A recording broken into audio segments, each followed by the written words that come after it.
You are listening to the Lucha Central Podcast Network.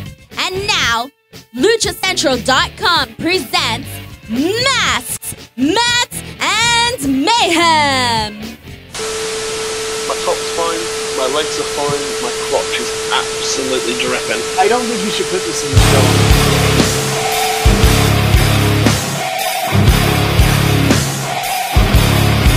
Welcome to another edition of Masks, Mats, and Mayhem. I'm your host, the Outlaw Ellie Red. You can find me on social media at JustinHarvey75. You can find the entire show on social media at MMMShow75.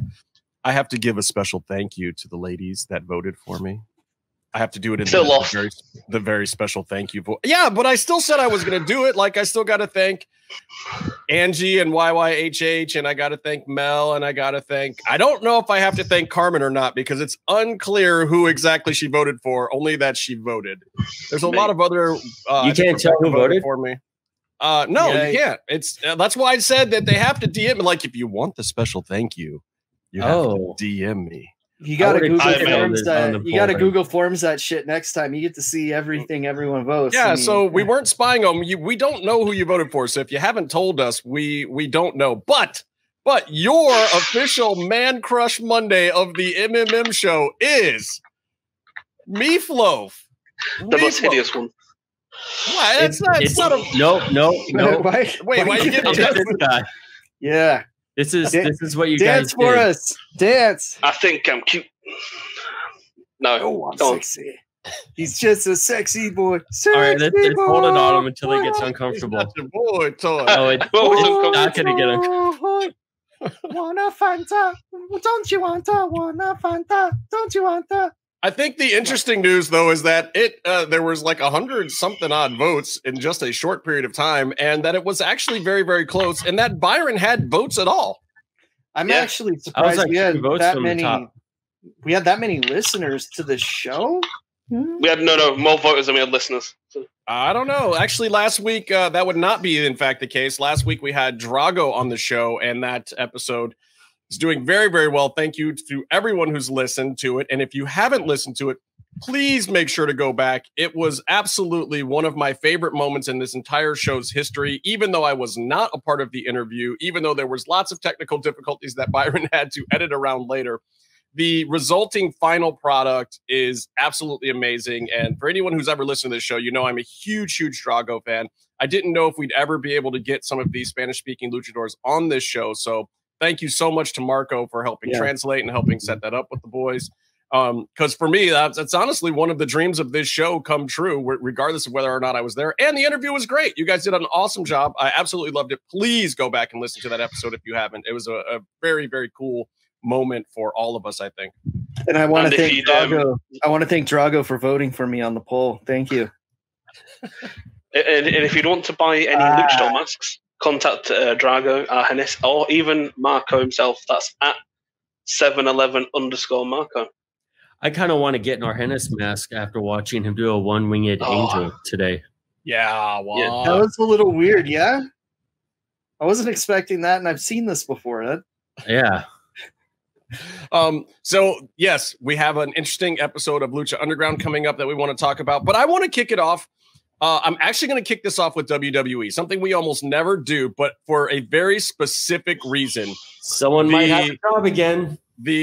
No, that's not what I wanted to talk about. The underground thing. That'll be later. It's off screen. I'm going to talk about Legado del Fantasma, because I thought that the highlight of the entire week of wrestling, of all the shit that I've watched this week, of all the crazy things that are going on, I think the most noteworthy thing that people should be talking about is his bilingual promo on NXT from Santos Escobar. I thought that was the absolute best highlight of all of wrestling for the entire week. I was actually blown away by how well he did it, coming in and out of both languages.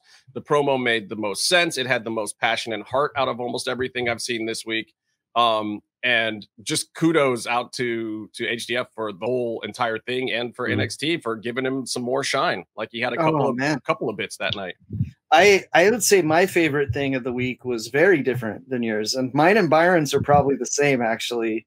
Maybe Oh, Marty Jannetty. You found that. I was about to say Marty Jannetty. Marty Jannetty murdering someone. Marty Jannetty. First of all, at least one. By all accounts, like Marty Jannetty was justified in what he did. He responded to a sexual attack, and then it may have gotten carried away. Like it's possible that he has an argument.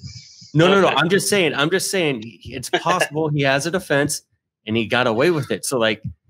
He got away with it. Like, just let it go. Like, you can live with yourself. You like in your head, you're like, I did what I had to do. I got carried away, but I can wake up in the morning and I can still sleep at night. I'm okay.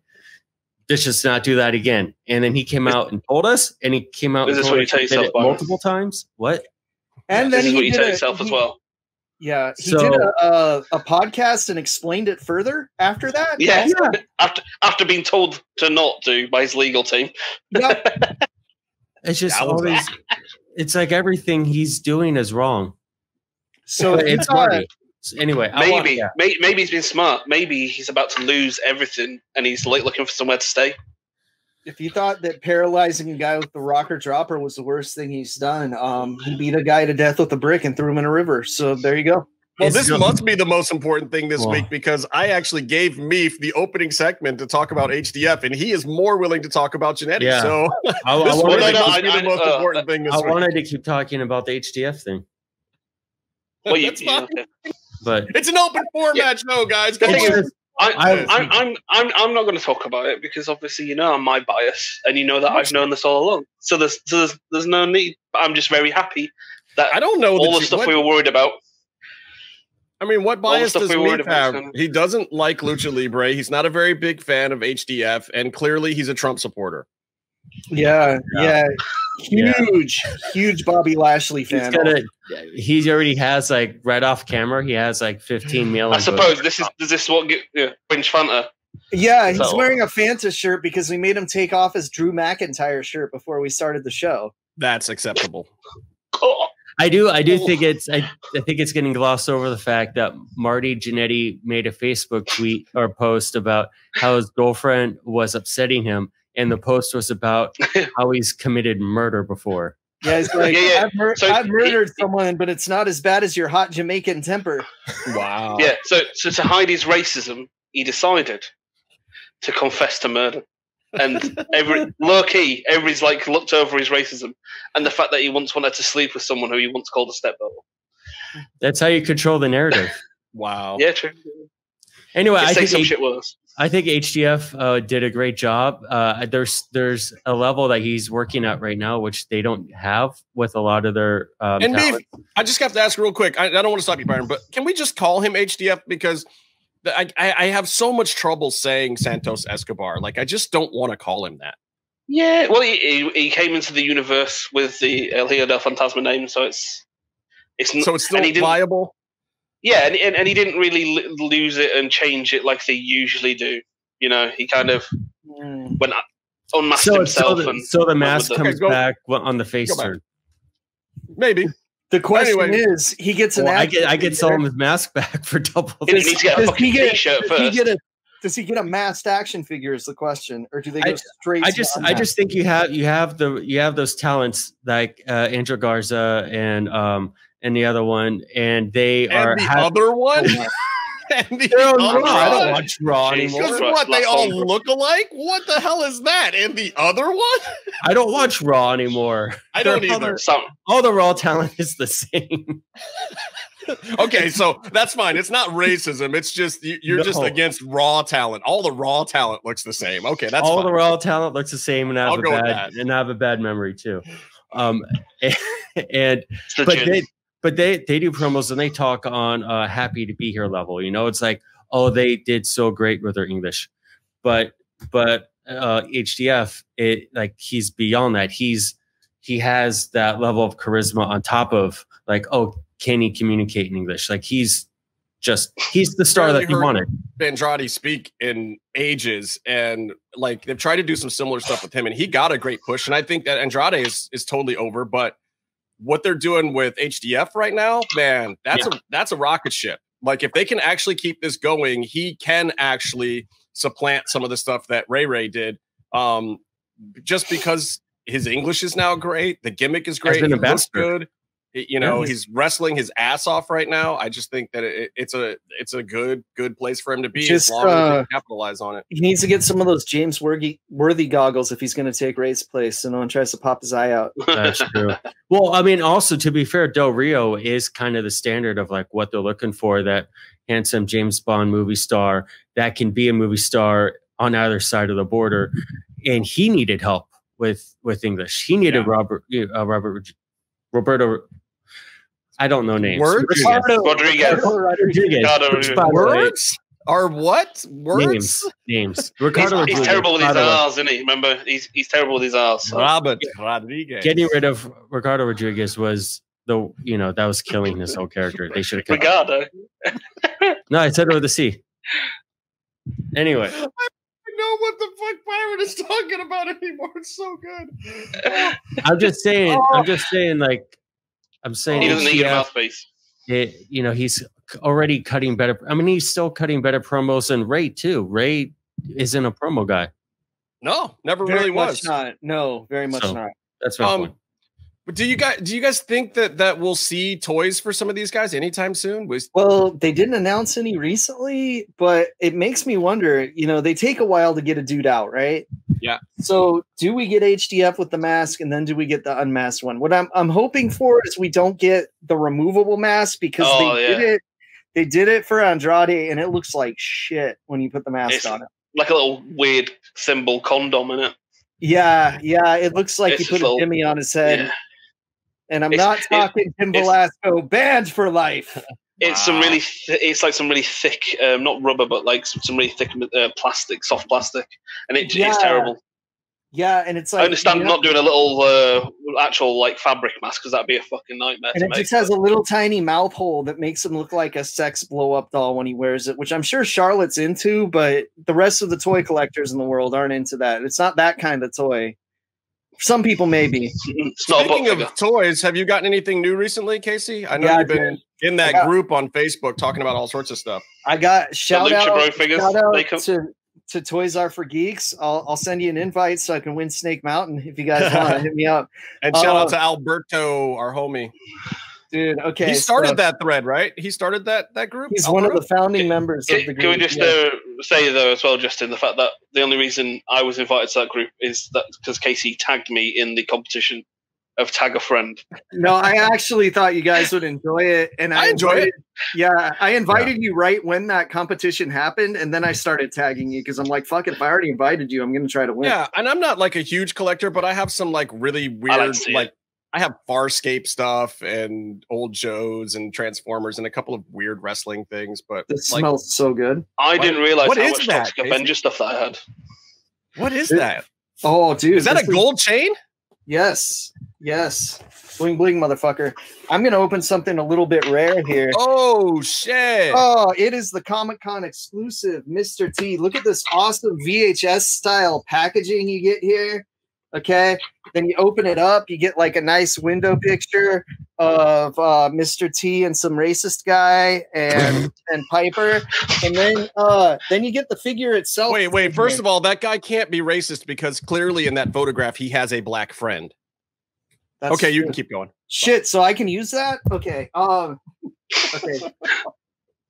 So you take this little thingy off here, which is like his little Mr. T nameplate, and you can actually see the figure. I'm going to take him out of here. I've actually already opened this. The real thing has like 900 twisty ties that make your life difficult. He comes with an alternate set of hands without the rings, but only a punk bitch is going to display him with those. Look at this shit. Look at those gold necklaces. God damn. Oh, Jesus Christ. Look at that shit right there. It's like an astronaut. What does he say? What is... He says, I ain't getting on no plane, Hannibal. Okay, so they gave him blue pants and boots that he's never actually worn this gear. He wore red boots at WrestleMania. He wore blue boots with a different outfit, not this one. But you can take all the shit off and put him in wrestling gear if you want. I'm not going to do the whole thing in the interest of time. But as you can see, you can take off all those gold chains. Look at that shit, that little heart. Oh, so good. So good.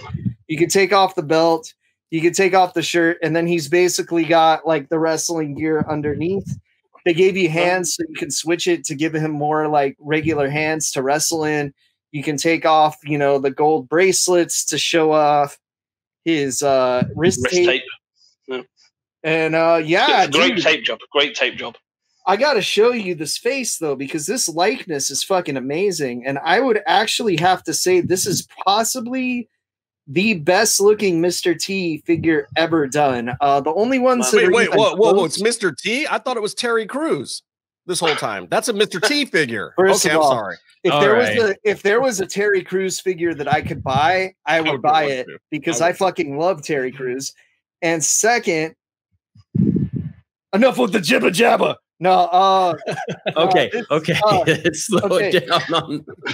I like that. That's a good impression. That's not racist, Byron. Don't worry about that. That's good stuff. Look, representation is important, but that was not racist.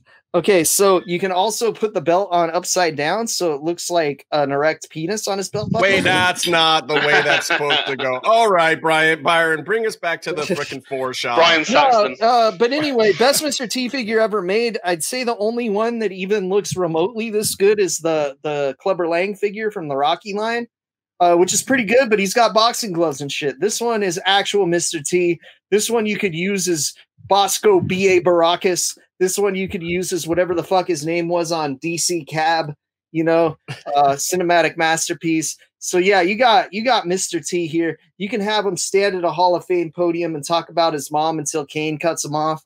Yeah. Yeah. Mayor Kane. Just treat her right. Mayor Kane voted against masks. Yeah. So treat her. All right. Look, here's what we're going to do. I need to hear from Denise over in Lucha Central about all the wonderful things that are happening on the Lucha Central Podcast Network this week. And then we'll be right back because we need to talk about some Bischoff. We need to talk about Cross. We need to talk about some underground wrestling thing. We need to talk about Brandy Rhodes. We need to talk about Sammy G. We need to talk about all sorts of stuff involving Lucha Underground. So we will be right back to talk about all that and more after we talk to Denise. Hey everyone, it's Denise Salcedo here in Lucha Central with a reminder of where and when to catch your favorite shows each week, or when to try a new one. This past Sunday, Jerry Villagrana presented a Spanish episode of Photo Versus on the Lucha Central Facebook page, and he went mano a mano with Mexico's Black Terry Jr., looking at some of their favorite photos of mid-match lucha dives. Even if you don't speak Spanish, you are going to want to check out this video from this one and see some of the best Lucha Libre photography on the planet. Tune in Sundays at 7 p.m. Pacific, 10 p.m. Eastern for more each week. This coming Sunday, Jerry will be joined by the photographer known as Speedy as they talk working their way from shooting the indies to the majors and some of their favorite photos of indie talent now in AEW. On Tuesdays, on Mass, Mats, and Mayhem, of course there will be Talk of Lucha Underground Season 1, Episode 14, which you can go watch right now on Tubi.tv for free. But this week, there's also lots of ups and downs over AEW Raw Underground and the use of former Lucha Underground stars Karrion Kross and Santos Escobar, along with his Legado del Fantasma. Plus, Casey unboxes the new Mr. T WWE Elite figure and more. Check out the premiere video stream every Tuesday at 2 p.m. Pacific, 5 p.m. Eastern on the Lucha Central YouTube channel and at luchacentral.com. Then listen to it on your favorite podcast platform every Wednesday. This Tuesday night, live on WrestleBossLive.com, Fabi Chulo is back to talk pro wrestling and MMA. First, cheerleader Melissa joins the show to talk working as Mariposa on Lucha Underground, being a women's wrestling trailblazer, and the state of women's wrestling today. Then Jiu-Jitsu black belt Richard Areola stops by to talk the Abu Dhabi Combat Club, the world's top grappling competition. Visit WrestleBossLive.com Tuesday nights at 7 p.m. Pacific to listen live or call in with questions or download the show on podcast platforms on Wednesday.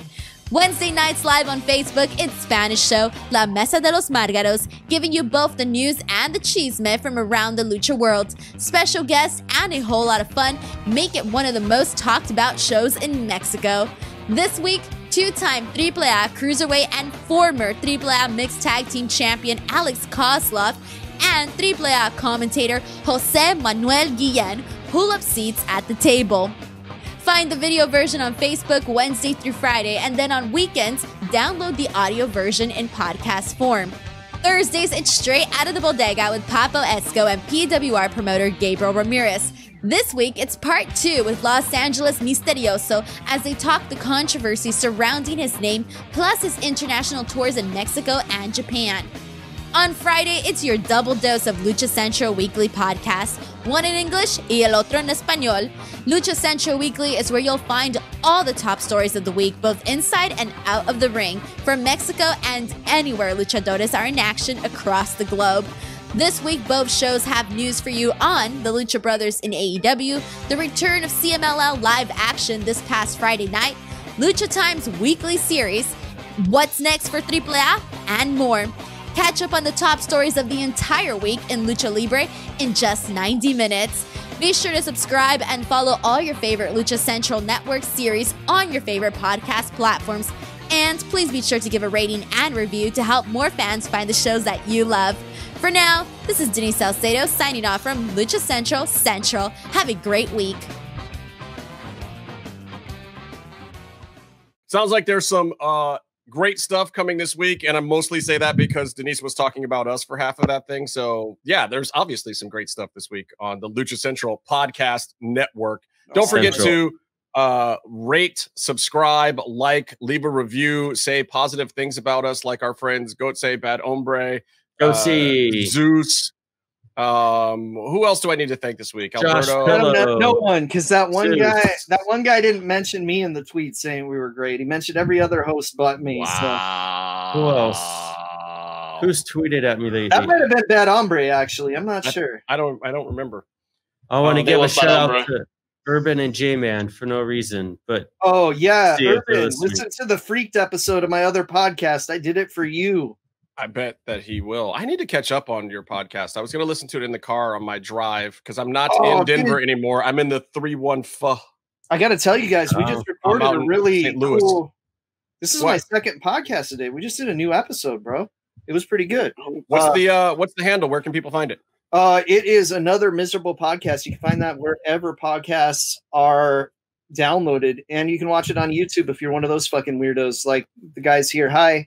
Thanks for Well, I watching. mean, this podcast goes everywhere. Video, audio. Yeah, but see, Satellite. my other podcast isn't video. They're just watching like a little sound bar moving. up Oh, and yeah. down. No, I hate that. Oh, That's I wanna kinda see weird. some faces. I want to see some faces. All right. Well, make sure you check out Casey's other podcast as well, because it is actually entertaining. Yeah, Not to say that Another this one Miserable isn't, but Podcast. that other podcast is always entertaining. So we got to talk about something. We got to talk about season 1, episode 14, Yeah. a shot of Patron from Lucha Underground.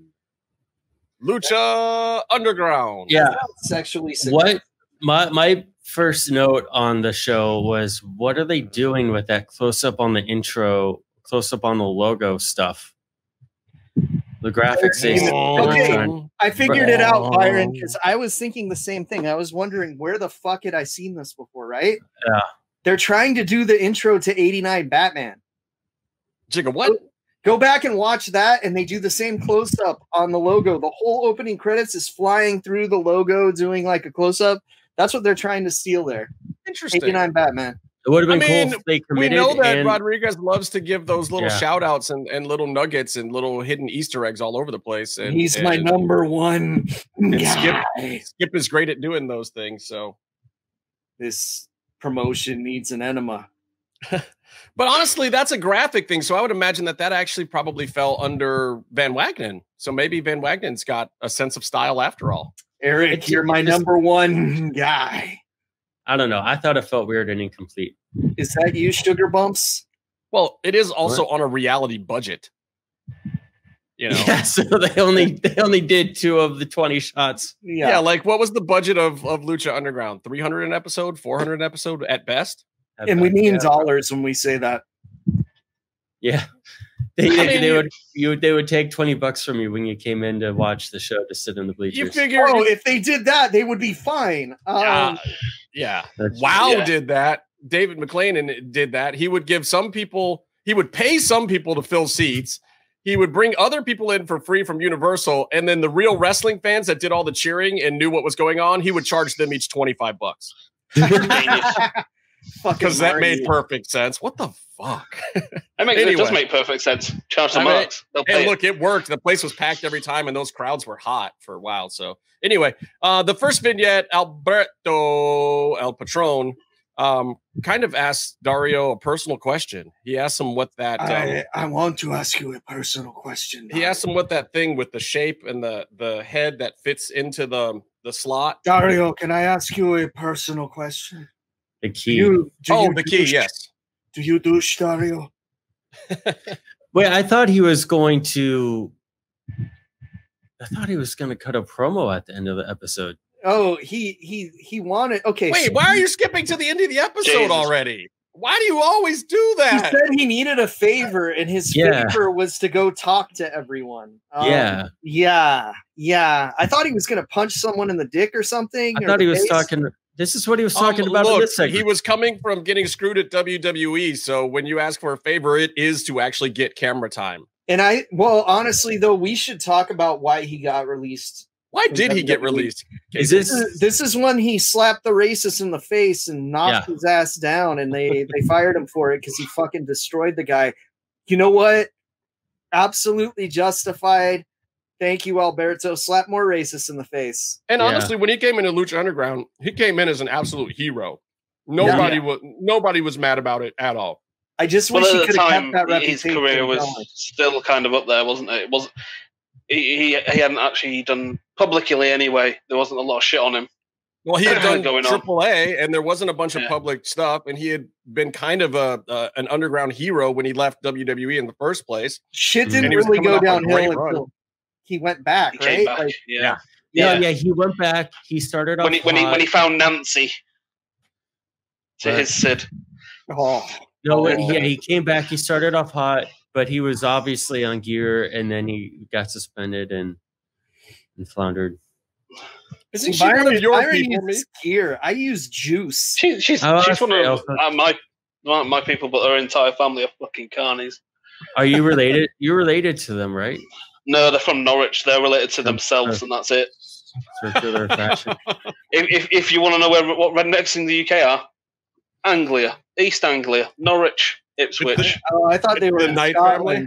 We have Leeds. Obviously, I've been mentioning Leeds recently. We have a song which goes something like, if I can remember it: your sister is your mother, your father is your brother, you love to fuck each other. It's a Norwich family. Meef is making fans all over the UK right now, just driving those numbers up for us every day. I just want to say every time it comes up, the Munsters were better than the Addams Family. All right, agreed. 100%. Agreed, 100%. Totally. Is that four? Is that 4 votes? Is that 4 votes, Byron? 4 votes. 4 votes. Right, I also on that topic want to say that you should go back and listen to our interview with Argenis. In it, he mentions 2 of his favorite memories are a match with Marty the Moth, who we don't know exists yet. We're not that far in. And with Phoenix. This is that Phoenix match. I want to send them back to the interview we did with Herman Munster. Sometimes that's better. I wish. And his car 54 days. All right, well, let's talk about Argenis and Phoenix, because it was dope fucking match. It was great. I mean, you knew it was going to be fire when Phoenix came out and was fucking around, jumping on the ropes and stuff. Like the second he got to the ring, but it still was funny, and he played it off, and the crowd was kind of laughing and into it. Like it worked. It was just being fun and silly, you know. He's like the kids that get to go. Like if you go to a real Lucha show and the kids get to go in the ring and play during intermission, that's what he was doing. It was so cool. I do feel like this match was a little rough in the beginning, but then they started feeling their shit, and it got really cool. Well, I liked how. I was going to say, no, just like Argenis's Hurricane Runners, that I love him because he when he jumps on, he grips with his thighs, and then that gives him that ability to do that quick hip spin and land on his feet in a wonderful twirl. It's like really, for me, looks kind of like Hong Kong cinema. The way it's done. It's very kind of like wushu kind of stuff. There's a lot of lazy hurricanranas out there where you just kind of jump and expect the other person to do it.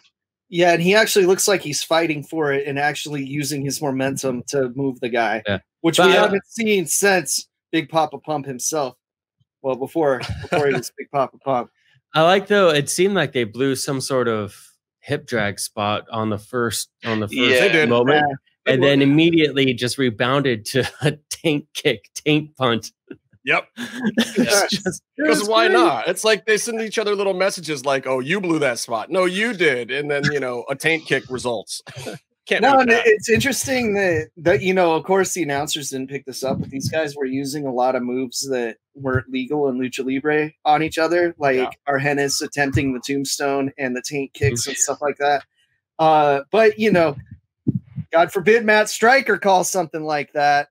Well, okay, look, champion Matt Striker. As bad as their commentary may be, at times. I love that you got a little bit of the history of AAA and Pena. Yeah, what's the point of this commentary segment? Yeah, you got over Argenis' backstory, which we just heard firsthand from him a couple weeks ago.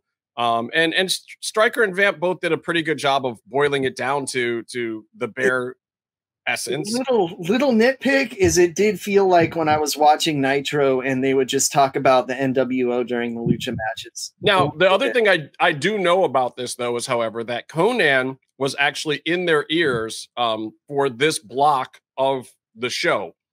So for the next 5 or 6 episodes, Conan is actually in Gorilla, and he has a mic to and his purpose back there doing that was to just feed them, Lucha Libre history stuff. And AAA shit. And I have to wonder, the whole Conan bit.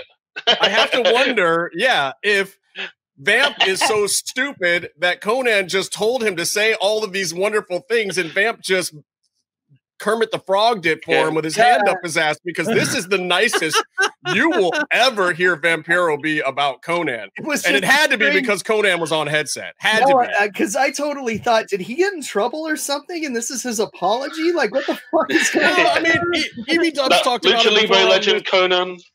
I don't become with much, and DJ both have talked about it before that they had Conan there and they wanted to use him talking about Lucha Libre. There was a directive at some point in time to get more Lucha Libre history into the show, and Conan was the guy that they did it with. It was his job to either write bullets for them to know the history or to feed them little lines. And I don't think he was on the headset the whole time, but I did get a kick out of. And maybe Vamp was just fucking with him because he knew Conan was on there. So he just laid it on thick just to be a dick. Who knows? But it was funny. And it is literally the only time in history where you will hear that many superlatives about Conan from Vampiro or any superlatives. Well, nice. Very nice superlative. Yeah. I can't even pronounce it. I'm not an English teacher. Shut up. Superlatives. So guys, this match, I gotta say, there was one problem I had with a couple of these Lucha Libre expedition matches they've been doing, is that they've been doing Technico versus Technico way too much. As dope as this match was, get some Rudos in there, bro. It's like Pentagon's the only Rudo they fucking brought over because Mil Muertes is doing his own thing at this point, at least for a little while. And dude, we need some more Rudo shit. We need some more kicks to the taint. We need some more fucking dropping people on their heads, and we need more Chingo Tu Madres in there. We need them. Well, maybe I think you might be in luck because somebody may show up in this episode that is full of Chingo Tu Madres. yeah, I'm excited. I'm excited because I think the next match made me hit fast forward, if I can remember correctly, but we'll see. Well, something that we haven't mentioned yet, Katrina shows up, and she seems to be in her Katrina outfit for the first time. This is like between the vignette last week and what's going on with her this week, this is now officially the Katrina that you pretty much get through the rest of Lucha Underground. They've dialed the character in, they have the outfit, they have kind of her approach. This is the outfit they would blur out. By the way, it's not. Not yet. No, that's the tube. Yeah, this is the outfit that made the guy collapse in person when he met her. I won't. Don't remember that GIF. That was amazing. So she was great. Stryker had the quote, "At the risk of sounding like a pervert." We had the promo first, Byron. What? The Katrina, because after Phoenix beat Arhennis, Katrina came out to the ring, gave Arhennis this is still in the match. The match she came out during the match for. Yeah. And then Stryker had some pervert comments and Vamp also freaked out on one of their bumps where he was like, he took a bad bump. He did actually say that. Vamp couldn't control himself. And if you've never been to a live Lucha Underground taping, like Vamp really does kind of care about the people in the ring and stuff too. Like you'll see him jump up and almost want to run into the ring sometimes when he. I've seen him jump up and check on dudes when they were down on the outside. When they're on the outside, he will. Yeah, I quite like that in the kind of like because it kind of like seems like he's breaking it, but at the same time, he's the next wrestler and stuff. So I kind of like the idea that if it was really an underground fight club. But it's also because position would be to kind of do that rather than his actual job, if you know what I mean. Yeah, so he's typically the agent of those matches too that you see him do that with. So it's kind of his responsibility as well. Yeah. And Vamp, which is accurate to Lucha Libre, will definitely let the performers in the matches that he's agenting be a little looser and call stuff on the fly and whatnot. But if they blow something, I've heard that he gives it to them pretty bad in the back about being tight with their shit, especially if he's going to give them a leeway to really get out there and just kind of flow with it. So that might have been one of those moments where he was like, "Fuck you guys, we didn't talk about that. That's not what's supposed to go down." So as you heard Justin say, he's accusing Vampiro of him giving it to guys real bad in the back. You were saying, Byron. Yeah, I guess if it's my turn to talk, I'll say he also, if they're having a good match and the crowd is dead, he will take it upon himself to get up and hype the crowd up. Yeah, like he does, like he's Vampiro and whatever. He makes a show about himself to a degree, but there is an element where he's trying to where he's looking after those guys in the ring. There's also moments where he marks out as well. He marks out when he's seen certain things, amazing spots, and you just see him in the background just bouncing across like a child because he's like, "This is so good." He is good. I mean, look, that is the good part of Vampiro, and for all of his flaws, I still love the guy. I mean, and I thought that Lucha Underground without him would never have been Lucha Underground. For all the shit people give him, for all the shit we give him, like it is phenomenal sometimes what he brought to the energy of that entire product that people may not even realize. No, I love the guy. I mean, come on, I was a fan of him as a wrestler too, so it's like double whammy. Dude's cool. Same here. Yeah, I loved him, when he came into WCW. I was looking into his history and everything. I loved it. And then I remember how Hoovy got mad because he did the Michinoku driver. And then Vampiro had to do like this weird roll up on Saturday night for like 6 months before. Yeah. Because Hoovy was like, if this is anyone but Taka Michinoku, you're stealing my bit. Yeah. Whatever. Poor Hoovy. Anyway, it was great. Katrina, I think I think she was inside Arhennis at some point after the match too. Whoa. That's a weird Am I wrong? scenario. It's a different kind of lick of death, but okay. Am I wrong? Did you guys see it? I mean, I didn't see both of her hands. She licked his nostril. Yeah, that's not a spot you want to lick someone. I mean, she gave him the lick of death, and we'll leave it at that. She's like, let me take care of that for you. She had a lot of great character work in this episode. I mean, honest to God, it's crazy. And I've always wondered, like, oh man, did they force that poor girl to do that stuff? But she goes in for it. And from everything I've heard, like she's been down with it. She was part of the idea from the get-go, and she sold it way more than anyone ever asked her to. And everyone said it was her idea. So yeah. And I don't know if she rolls like a freak in real life or if that's just for the show, but she has a smile on her face in a minute. So, well, I mean, look, people get into characters. Sometimes it lets them live vicariously and do things that they wouldn't do in IRL. But whatever. Yeah, it's like if you guys wasn't mad at it. If you guys ever talk to the four of us in real life, we're just like the nicest people and shit. Not on this show. We're fucking dicks. Yeah, that's kind of true. Except for Meatloaf. Meatloaf's always angry about something. Did you hear what he said about Leeds, though? Jesus Christ. I know. What the fuck? I mean, no, it wasn't about Leeds. I'm sorry.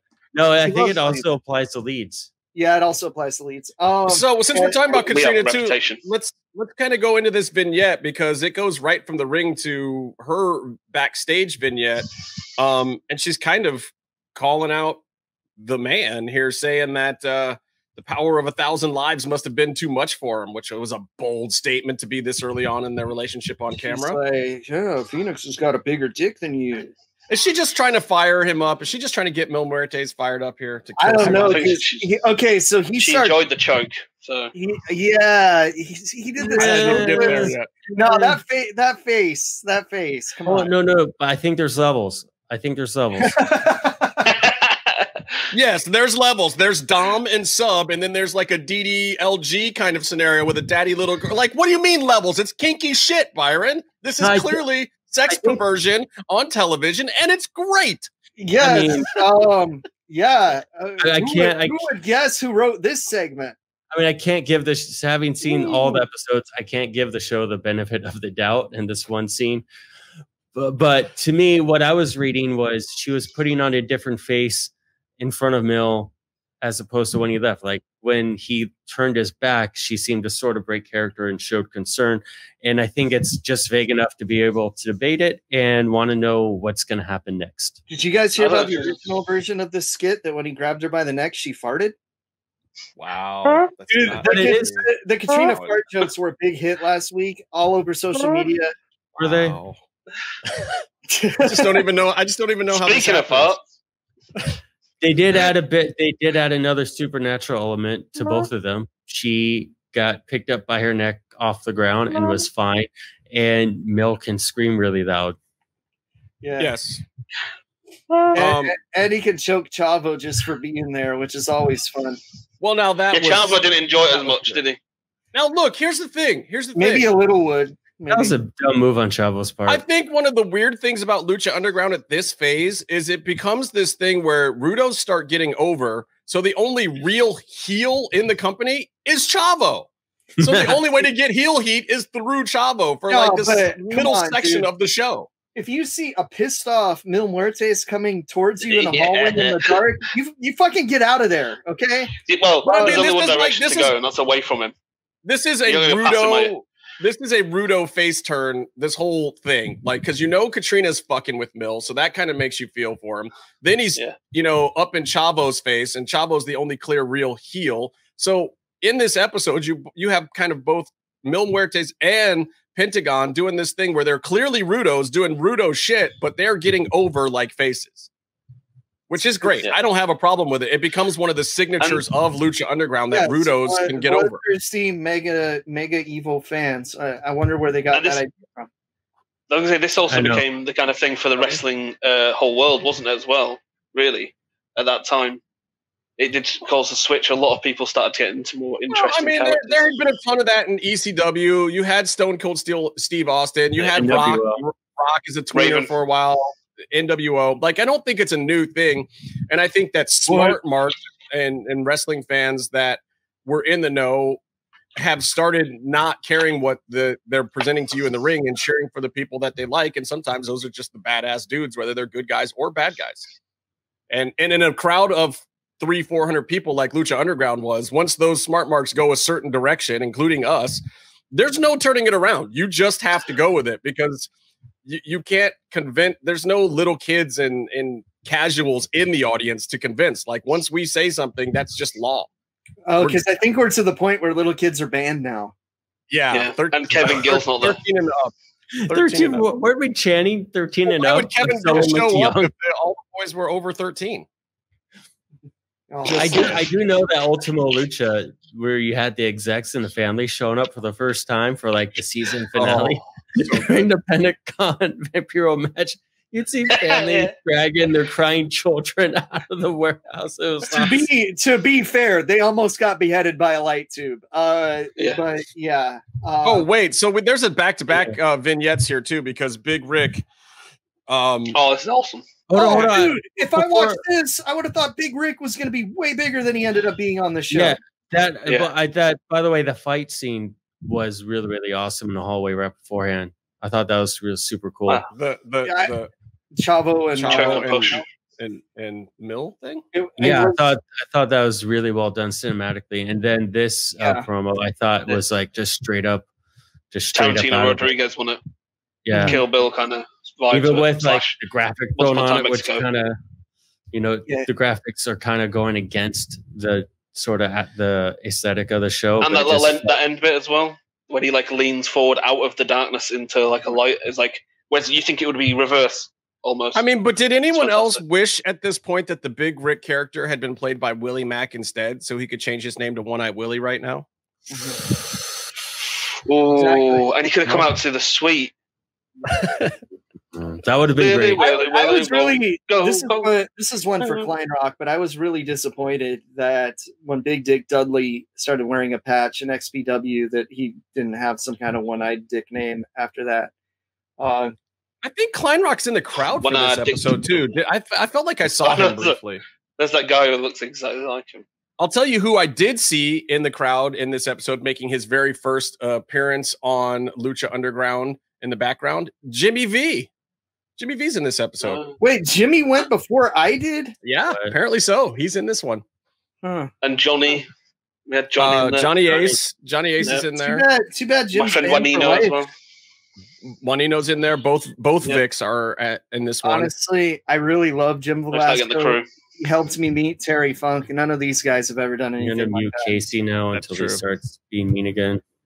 Let's talk about another guy who is getting over with the crowd based on the way he's being presented, even though he's not supposed to be getting over with the crowd. Yeah. Ricky Mandel. Well, son of this Havoc. is great, but you know who's getting him over? It's Evie. I don't even know if it's Evie. It's Evie's tight pants. Let's be honest. Like everybody in that crowd was so in love with Evilise. For real. Those dudes liked her maybe at this time even more than Katrina. Oh, no, for sure. Because she was a wrestler. Yeah. I mean, they were, Maxine was a wrestler at one point. No, I mean, but she was in-ring performer, yeah. She was wrestling on the show, whereas Katrina wasn't in the show as much unless you watched it on TV. Yeah. And especially with certain sections of the crowd, like Evie was so over that Son of Havoc in like 2 tapings completely got over. Like he's totally over here. People are chanting for him. And it wasn't a terrible match. I feel like when people are giving him a little bit of that energy, he legit does perform better. I thought that this was a good example of that. Also, I felt like him and Mundo have been wanting to work each other because they have that same backyard flippy guy. So you're saying that Mundo wanted to work Son of Havoc in his backyard? Possibly. Whilst Evilise watched. That's a bit of a stretch, that one. Oh, yeah, it was probably a pretty big stretch, actually. Anyway, this show's gone today. I don't know how this all happened. This makes me think the backyard sort of vibe. Like they're Son of Havoc still did his really weird, like splash a guy in the corner, run across the ring and try and do a springboard. So someone has to take a splash and then walk across the ring for no reason for a Son of Havoc spot. Like they don't make sense.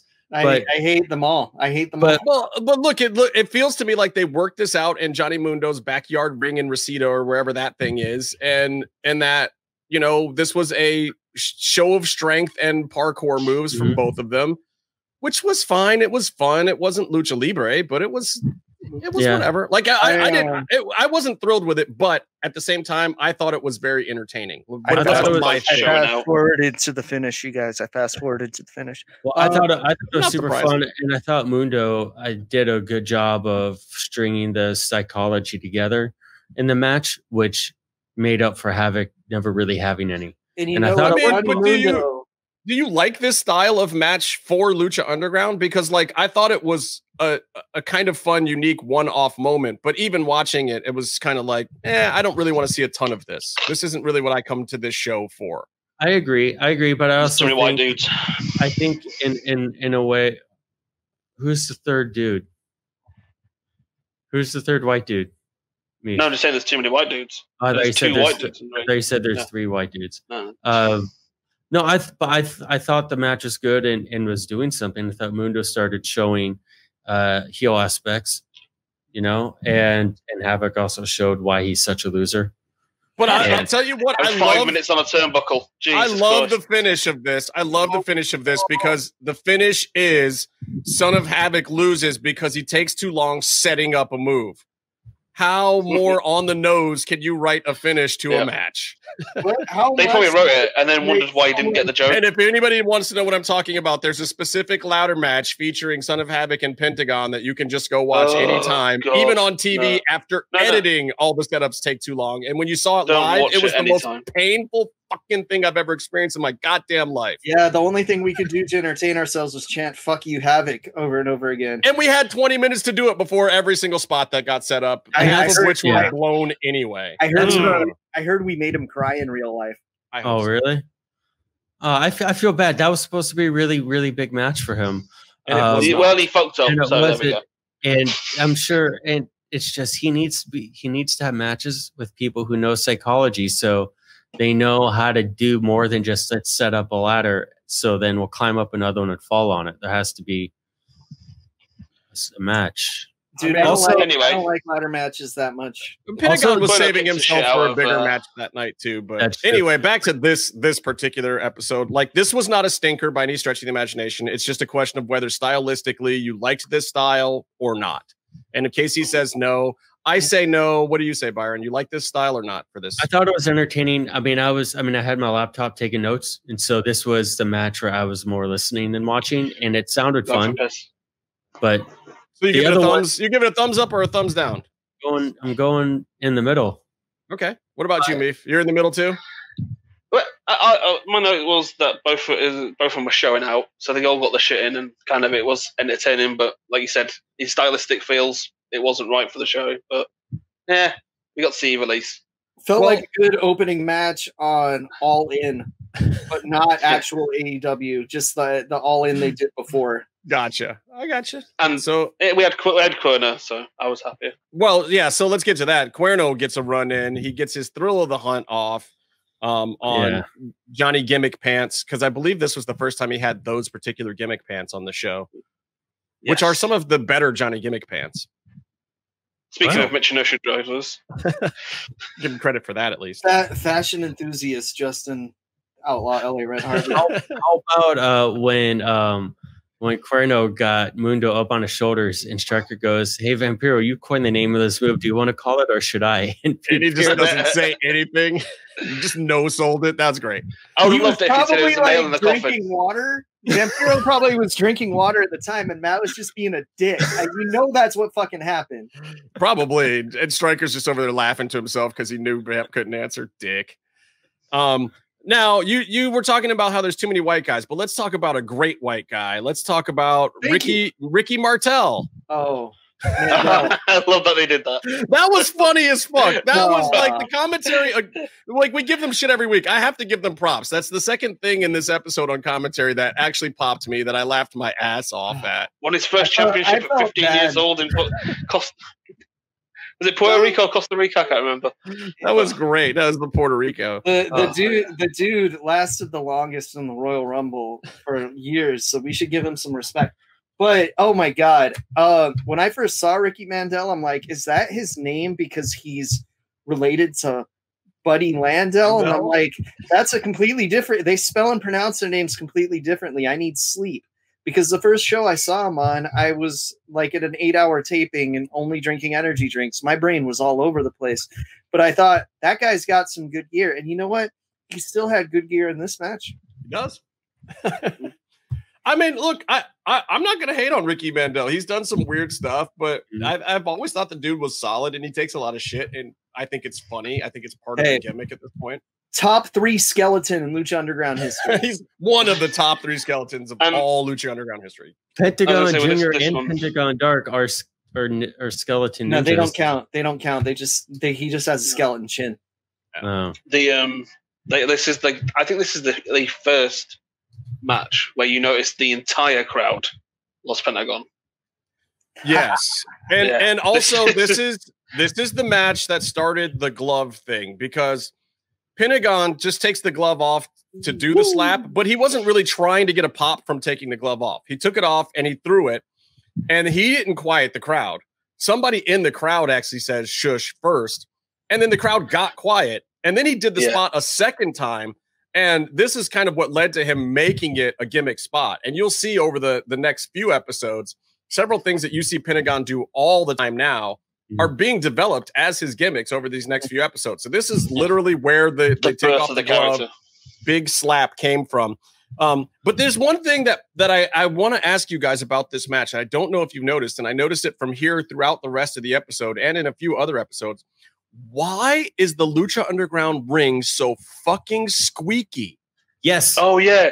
Yeah, it was so funny. It was like a match. And I believe they moved this ring to be the practice ring out in the hallway and switched the two of them at some point, which is how they stopped it from squeaking. Because I know the one out there at the end of the season was squeaky as fuck when dudes were warming up. Yeah. You could hear it in the actual temple arena portion itself squeaking if people were. But it's horrible. This is a professional production and a real wrestling company with a lot of actual wrestling people around. I'm surprised Marty Elias let that happen.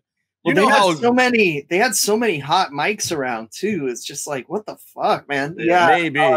It's super duper bad in this episode. And even when Alberto comes out and he's just walking around later, you hear it squeaking as he's walking. And it's just like, that's fucking obnoxious. Jesus Christ. It was so funny. They start covering it up with really loud slap sounds every time someone gets hit with something. Those are actually gunshot sound effects from one of those like Michael Bay movies or something. From fucking Whoa. Let's not mention his name. Come on. Let's not mention the name. They're from Heat. We're not at the Wall of Shame yet. All right. No, we're getting there though. We're almost there. All right. Anyway, so Rudo's, this is really, again, like I said before, this is the start of Rudo's getting over. The crowd just took over here. Pentagon is officially over at this point. The crowd is 100% behind him. Cero Miedo chants that he did not start. He did not even ask. Yeah. People were doing that without him even doing the sign or the symbol or anything. We've seen the arm breaks already, and this is now leading to the actual skyrocketing stardom of Pentagon.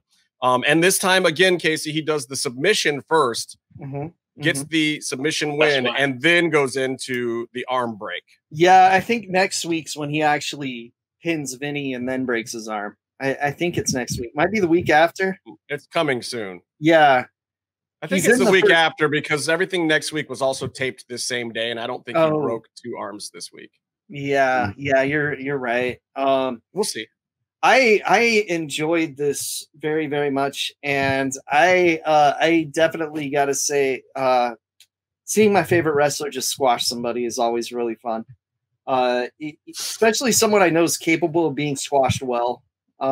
He sold great. Ricky Mandel honestly sold great, and I think also, that's another good thing about this. I think they're picking the right guys to job to Penta too, because the sells are awesome. Like all the guys that they picked to get their arms broken. These guys they picked now when they're coming up in the next few weeks actually were willing to have their arms broken, unlike somebody later on in the show. Yeah. But there's also that great camera shot of the drop kick in the corner. Oh, that was beautiful. Yeah. Are we going to go a week without mentioning that Del Rio wouldn't put over Pentagon? What? No. We'll continue it to the very end. Yeah, we'll never forget. Another thing with Justin's point about him, Pentagon shaping his moveset and a lot of his character and stuff. Yeah, it is important to have these good guys putting him over because like he also wasn't a star before this. He's making the aura of Pentagon. So he, as cool as he is, he could go in and be like, Alex Wright Berlin's match against Hacksaw, and Hacksaw still loses but doesn't put him over, and now the whole gimmick is dead. And that's funny too, because I feel like literally this storyline for him was them throwing him a bone and just giving him a holding pattern because they hadn't completely dialed in what they wanted to do with him yet. They wanted to do the master thing, but they didn't have it leading to, I don't think they had it leading to a big feud or anything yet. This was kind of a holdover, and it got over. This is where they switched it, though, to a nameless master and not Vampiro, even though it ends up being him, because they had him ask right before this, and they cut that segment completely out. So if you notice, he looks over his shoulder specifically sometimes. Yeah. And it does sound like all the commentary was added to the end of this later. Like that was a pickup and not live commentary. Yeah, because the whole thing used to be we were going, I'm the maestro listening to him talk to me right now, and they had to read up. He's like, he's a good kid. Yeah, you're doing the right thing. Keep hitting him. Thanks for doing this in tribute to me specifically. They actually really had to redo the audio because it was squeak, squeak, squeak, squeak, squeak. Exactly. There's a little mouse there. So let's get to our headline match this week, a match that everyone has been waiting for with all kinds of lucha libre, high-flying action. The Alberto El Patron versus... No one. A microphone. He killed the microphone. He slayed it. I gotta say, the most welcome run-in in ages. The great powerful Sexano himself comes in and fucking destroys Del Rio. And at one point, I thought he was going to juice him. But, Alberto's like, not going to do that. Not going to do that. I'll say, though, his promo for when it happened and what was going on in wrestling at the time, it was hot. It was a little bit of a shoot. It wasn't a ton of a work. He just came out there and kind of said what was going on, but he didn't go like knee deep in it either. So it wasn't a complete shoot. But yeah, he just came out there and, said Dos Caros Jr. got stabbed in the back by WWE, basically, and that was that. And in that room full of Latinos, it was like going to be burning down. I mean, he said I was here really with... great. But DJ wrote a phenomenal promo. You have to give DJ credit. You think DJ wrote that? Like DJ did write it. Yeah, you think Alberto actually reads anything that anyone writes for him? I'm sure DJ tell you he wrote it. Check him. I'm sure DJ wrote all of the Spanish parts specifically too. I'm sure DJ wrote those. DJ works for AAA. He has to know someone who knows. I mean, and look, we were talking about HDF at the beginning of this show and his promo in WWE this week, and it was on the same level as this kind of promo that Alberto was giving back then, where he's going in and out of his native language, doing it flawlessly, picking the right lines to do in a different language.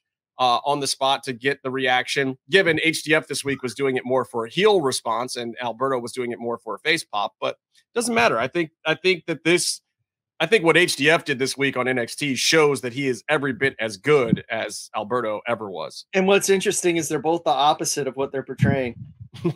Yeah. Completely true. Yeah.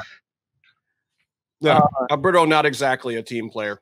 But we got Tejano to come in and beat his ass and throw around his shitty AAA belt and pose over him. Which I popped for because I did not think that there was any way that they were bringing Tejano in because keep in mind, in AAA at the time, he was the show. He was working his ass off. He was in every feud. He was on every fucking card.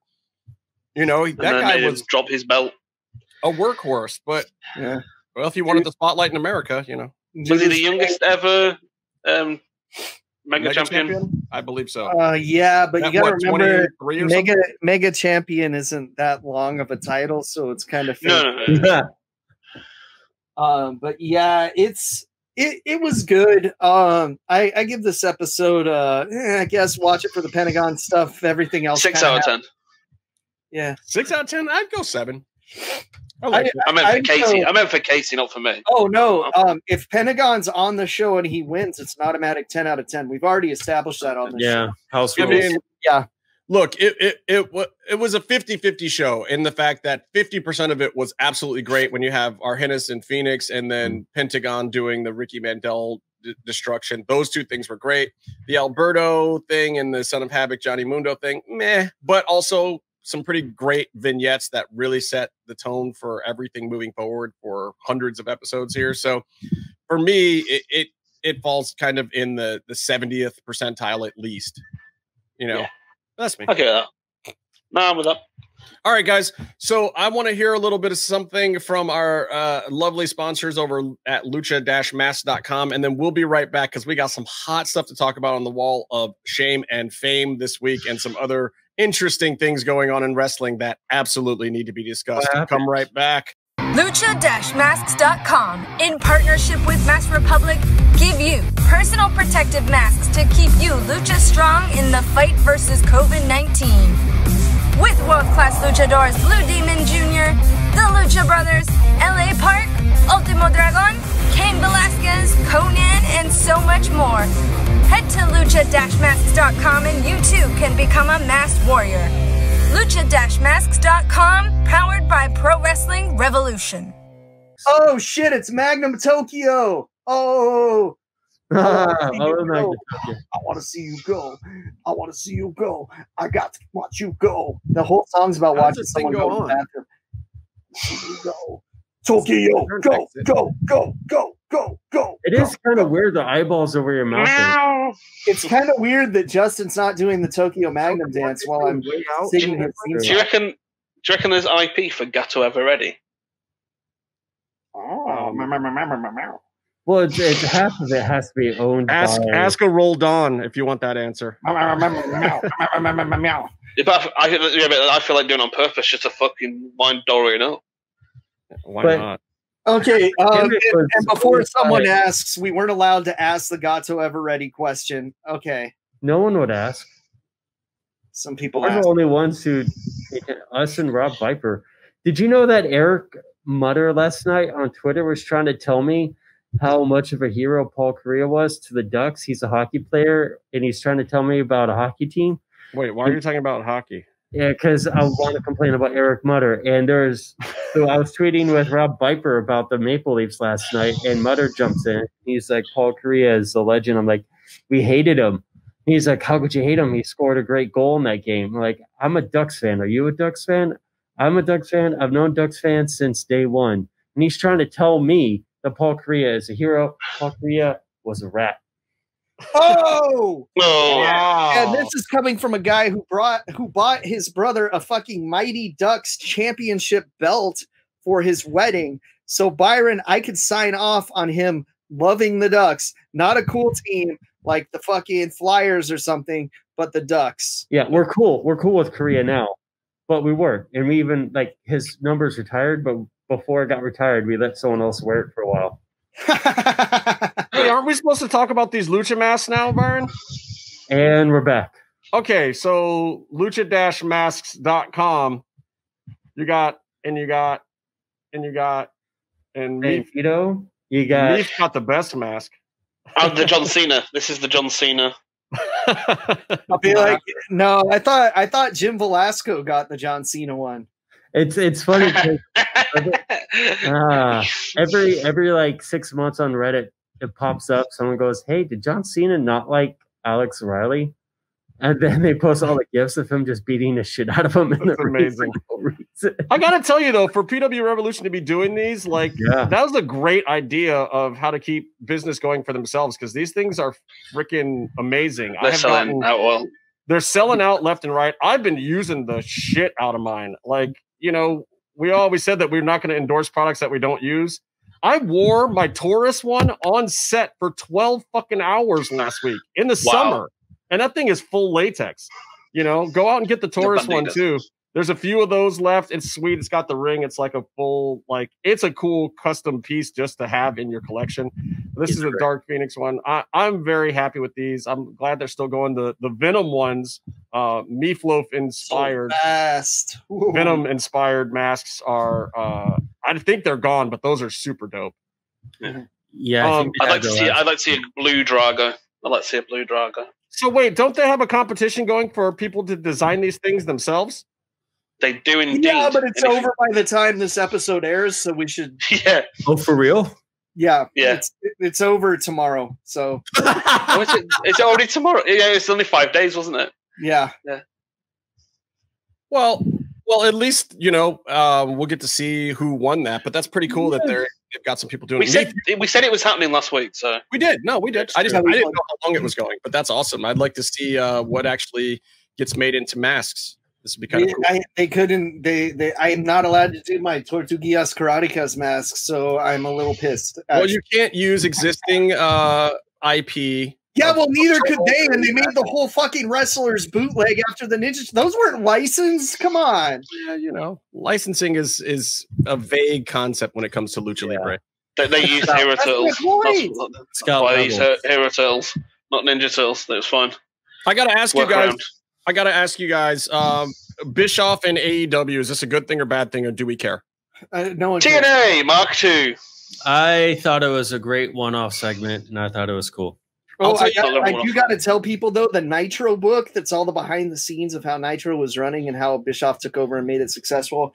It's available on Kindle Unlimited for you to read for free with the subscription right now. And I've been reading it, and it's really good. So check it out. Okay, I think it's actually incredible and hilarious that you would put Bischoff on a segment on live TV with Tony Schiavone doing commentary with a live mic. I think that's awesome. I think that we should go for our top 5 favorite alternatives to Eric Bischoff to run this thing, because we had a few.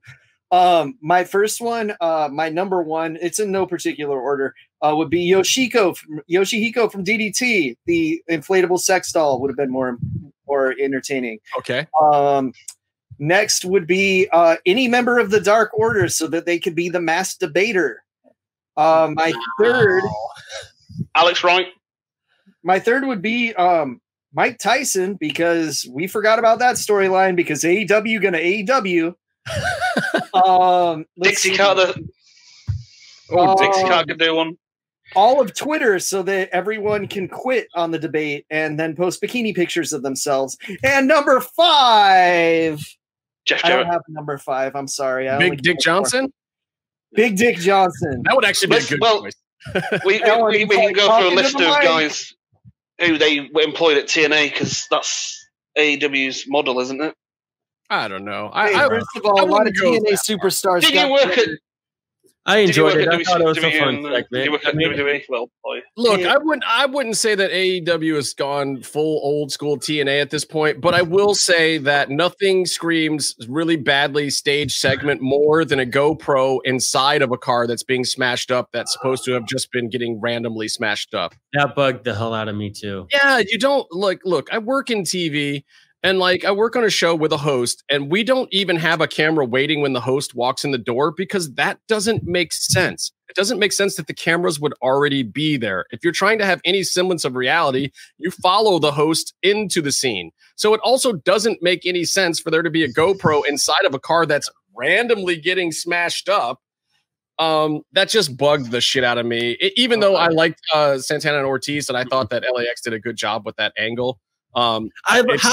How cold-blooded was it when they wrote Sue on the hood and crossed her name out? That was great. So what they need is to employ us for, and we'll just make their product 10 times better. It'll be fine.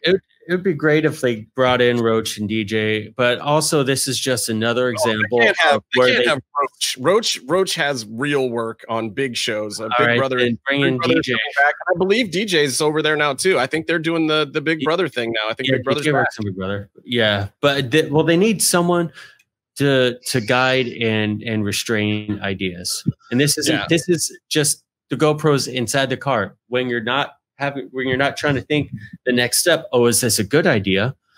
You're like, oh, that's a cool shot. And look, all I can say is that in September or October or whenever Big Brother actually finishes this year, they need to call Krista Joseph. They really should. All I'm saying is call me, because this is how I would do the angle. Because you see, they have another 4 weeks of escalation to go from this, but AEW always does the big thing first and then treads water for 4 weeks. Well, yeah, they just go highlight. So what we do is we have LAX cool down a bit. First, next week maybe have the best friends run them off and they leave. But then or put them in like a 12-man tag. That will make a lot of sense too. And you have the best friends. Maybe they're chilling backstage. They're playing bad dudes. Knock on the door, and UPS comes in. They hand them a box, and they open the box, and Sue's fucking head's in the box. Because you don't put LAX. All right. So who do we talk about next? Is it Brandy Rhodes? Weeks after the head in the box. Is it Brandy Rhodes or is it Sammy G? Which one do you want next, Byron? Have you seen the movie High Tension, Byron? High Tension's great. You know what they did with the severed head in that? Yeah, I know what they did with it. Yeah, that's week 3 and 4. Okay. Let's do Sammy G real quick. All right. Sammy fucking G. So Sammy G's taking all this heat. He just came back from a suspension for his other thing, talking about raping Sasha Banks. And he throws the wrong chair at Matt Hardy. And it was a bad throw too. It was a spear. It was a spike right to the dome with one of those heavy padded chairs. Sammy's not the one I was poor duding there. It was Matt, because Matt specifically stuck his neck out for this dude and got a forehead vagina in retaliation. It was a 10-stitch blown bad spot. If you guys haven't seen it, Matt Hardy really legit was cracked open almost as bad as Cody, who willingly took his chair shot. But this was if you've ever picked up one of these chairs, dude, these chairs weigh almost like 30 pounds. They are 30 pounds. Yeah, they're super heavy, bro. There's a difference, though. There's a difference because they're heavy as fuck. Cody got gashed because it just a sharp edge or an edge on the chair got him, right? This is a blunt. This is a hard way. Yeah, which is pretty top corner. Luckily, Matt got his hands up for a good portion of it, but fuck, the poor guy's just like, he's not known as a guy that gigs during his career either. Yeah. You know what I mean? Like that blood came immediately too. Some people thought he gigged on the ring post spot, but no, it was from the chair and it was hard way and it was bad. I thought he gigged big time because he looked like he did something with his hand, didn't he? Like it was almost too perfect of a choreograph. You throw the chair spear at someone and then they're bleeding, right? But because you don't normally do a chair. But then you see the pictures of the cut, and Meltzer confirmed that it was hard way too. No, if you go back and look at it, you can see where it happens. He comes off the ring post spot. He's holding his head a little bit already, but he's selling the ring post spot. There's no blood, and when Sammy G throws the chair, it's the bottom ring rungs. There's rungs on the bottom of them, and they're super heavy and hard. And it looks like the leg comes past him, and the ring rung actually hits him because he blocks the side of the chair and kind of turns the ring rung right into his head. And this isn't one of the normal.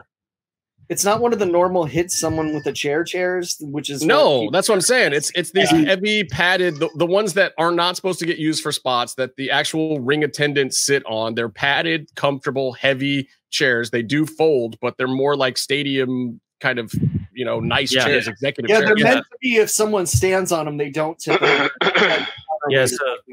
Sammy couldn't find the chair he needed. Well, no, I've heard that too, but there was only those 3 chairs there, and I didn't see Sammy looking around a whole bunch. Like, I literally just watched this thing an hour ago, and he didn't go under the ring. He didn't slow down the spot. He didn't look over the railing.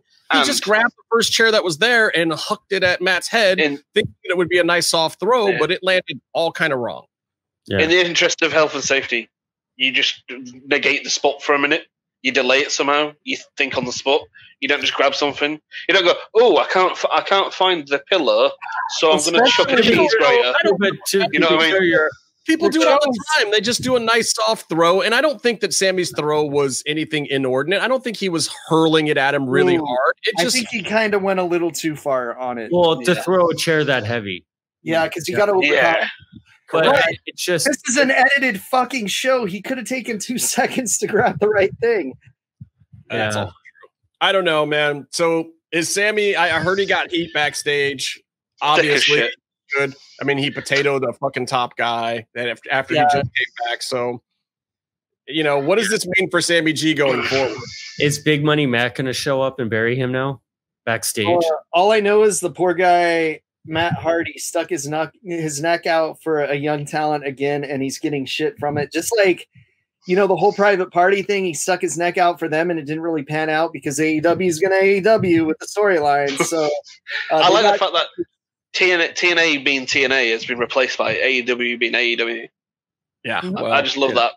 I just love it. It makes me very happy. I think you want to make a comparison today between AEW and old TNA. You know what? No, old TNA, because old TNA was fantastic. I'm talking Bischoff, Hogan era, like fucking stupid shit. That's what you watch an episode of AEW, which I don't, because it's shit. And I don't want to watch a load of really good talent just be like bland and going, we'll throw a load of ideas. Everything will work. I thought there were some things that were great. The same shit everybody complains about WWE doing. As much as I do, and all these AEW fuckboys keep on going, fucking idiots. Nah, I'm one of those idiots. I like a lot of the stuff they do. I am too. I bought my Death Triangle shirt. They're sort of doing great right now. And I thought commentary was good this week. As much as I shit on JR last week, I liked commentary this week. I thought Taz was a good addition. I don't know what they're going to do about the whole Excalibur thing, and everyone's speculating about that. Oh yeah, he's supposed to be back next week. I never thought he was bad, but I will say this: I felt like I think JR took whatever criticism he got from previous weeks to heart, because I felt like he was way on top of his game. I thought Taz was really professional and helping them smooth it over. And he fed Shivani a couple times. He fed JR a couple times, and they really it was unnoticeable, and everything you wanted to know about what was going on in the ring, you knew. Like, they did a really, really good job this week. So as very good last week, I have to give it up for him this week. It's fun. I recommend, if you have time, to go and listen to this dark, because you have Shivani and Taz on commentary, just to listen to those guys. But also it was night and day between this week and last week. Last week, just nothing worked. Everything seemed off. And this week was, everything was tight. Everything that they did well, they were doing well, Everything was tight except for the chair throwing. Right. I mean, but still, that was a great spot. There's a lot of heat on the feud. It was a great segment. If they build on it, look, you can turn that into something. I just wonder if anybody's going to want to now with Sam. Next week, it'll be something else. AEW gonna AEW. But speaking of AEW gonna AEW, I've had a great time trying to find those action figures that aren't anywhere. Yeah, good times. I haven't seen anybody buying them. I've seen everybody complaining they're not there. Yeah, so I don't know if they haven't got them in yet or what. I know a couple people that got them, so they are out there. But most Walmarts have an empty space, like they're waiting for them to get there. But they they had like 3 or 4 pegs at my Walmart, so that's a pretty good sign. $20 a piece. Dude, Jericho, Kenny, the Bucks, Brandy and Cody come with like matching gear, so they look pretty cool together too. It's a good first lineup. Most of the guys I want are in series 2 or 3, but if people don't buy this, there's not going to be a series 2 or 3. So that's unfortunate. Yeah, so it's like pick up your favorites while you can, and can you get them online or? Ringside Collectibles might still be back ordered, but they've delivered the ones that they got in. Nice. But you can definitely pre-order the other series on there, and you get them a little earlier. You just pay a little more for the figure. That makes sense. All right, Byron. I'm not going to address this one yet. I want to see what you guys have to say about it. Talk to me about Brandy Rhodes. What's going on with Brandy Rhodes, Byron? Well, I need an explanation. AEW. You guys aren't named Byron. I asked Byron. Byron, tell me about Brandy. No, these guys know what's up. I said I need an explanation of the story. So I wasn't there on Twitter when it happened, but basically the Heels membership fee got announced and people were balking at it. It's like $50 for the whole year, which if you break it down month by month, it's not that bad, but charging a fee put some people off, and they were criticizing Brandy about that. They were criticizing. So this was for the AEW Heels thing, which is supposed to be all women supporting women in wrestling and what women want. Like, guys are not supposed to even sign up for this, right? But this is for women wrestling fans to enjoy wrestling, which is an important point to make because then they started badgering her about the booking. And I think she pointed out that she isn't really the booker of the women's division. But then Brandy just engaged too much with them. And she even at one point said, most fans who are women don't like women's wrestling. Do they know who is actually booking the women's division at AEW right now? Because I do. It's Kenny. It was Kenny, right? It's Kenny. Kenny is the main person in charge, and he's not really on top of it. You don't have characters or stories, really, aside from Britt, who's doing great. But you don't have, who's your champ? Does that surprise anyone, though? Like, Kenny Omega is not a booker. He's just not. Like, even his promos aren't that great. And I love Kenny Omega. Games to play. So. I think he's great, and I think he's great at saying, hey, let's do something like this. I think he's really good at that, and then letting bookers take it over and write something for him. But he's not a real booker. Or producing a match. He could produce the hell out of a match. He plays so many video games, he can't come up with something for a zombie, a space alien, and like a samurai girl. Come on, what the fuck? And to be fair, there are some bright spots, like those characters, those wrestlers, Statlander, who come in, whatever her name is, that should be managed. We were talking about by the Abudadeen. Abaddon is amazing. Needs a manager like everyone else. Yeah, and they've done great with the Britt Baker character and some of the other characters. But like Britt Baker is a character that they were writing and pushing and producing. But you have someone like Big Swole come on in and earn a contract, and she's one of the big characters. But AEW didn't do that. It's Big Swole did Big Swole, right? Like that's why it worked, is because Big Swole's just the shit on social media. So anyway, why did Brandy run away from Twitter? What happened there? The whole like AEW women's wrestling thing is brought up with this, but it's a separate topic entirely. It just what happened was fans were talking shit and criticizing an aspect of the AEW heels program, and then she engaged too much, got frustrated, and signed off of Twitter, closed her account. It's amazing. And she was supposed to be like they had a big Zoom heels thing today or yesterday, and I guess it went really well and people are liking it. But she did cancel some sort of PR or social media class, which she even, I think, jokingly talked about on. Here's another thing: they're doing a tag team tournament, right? Yeah.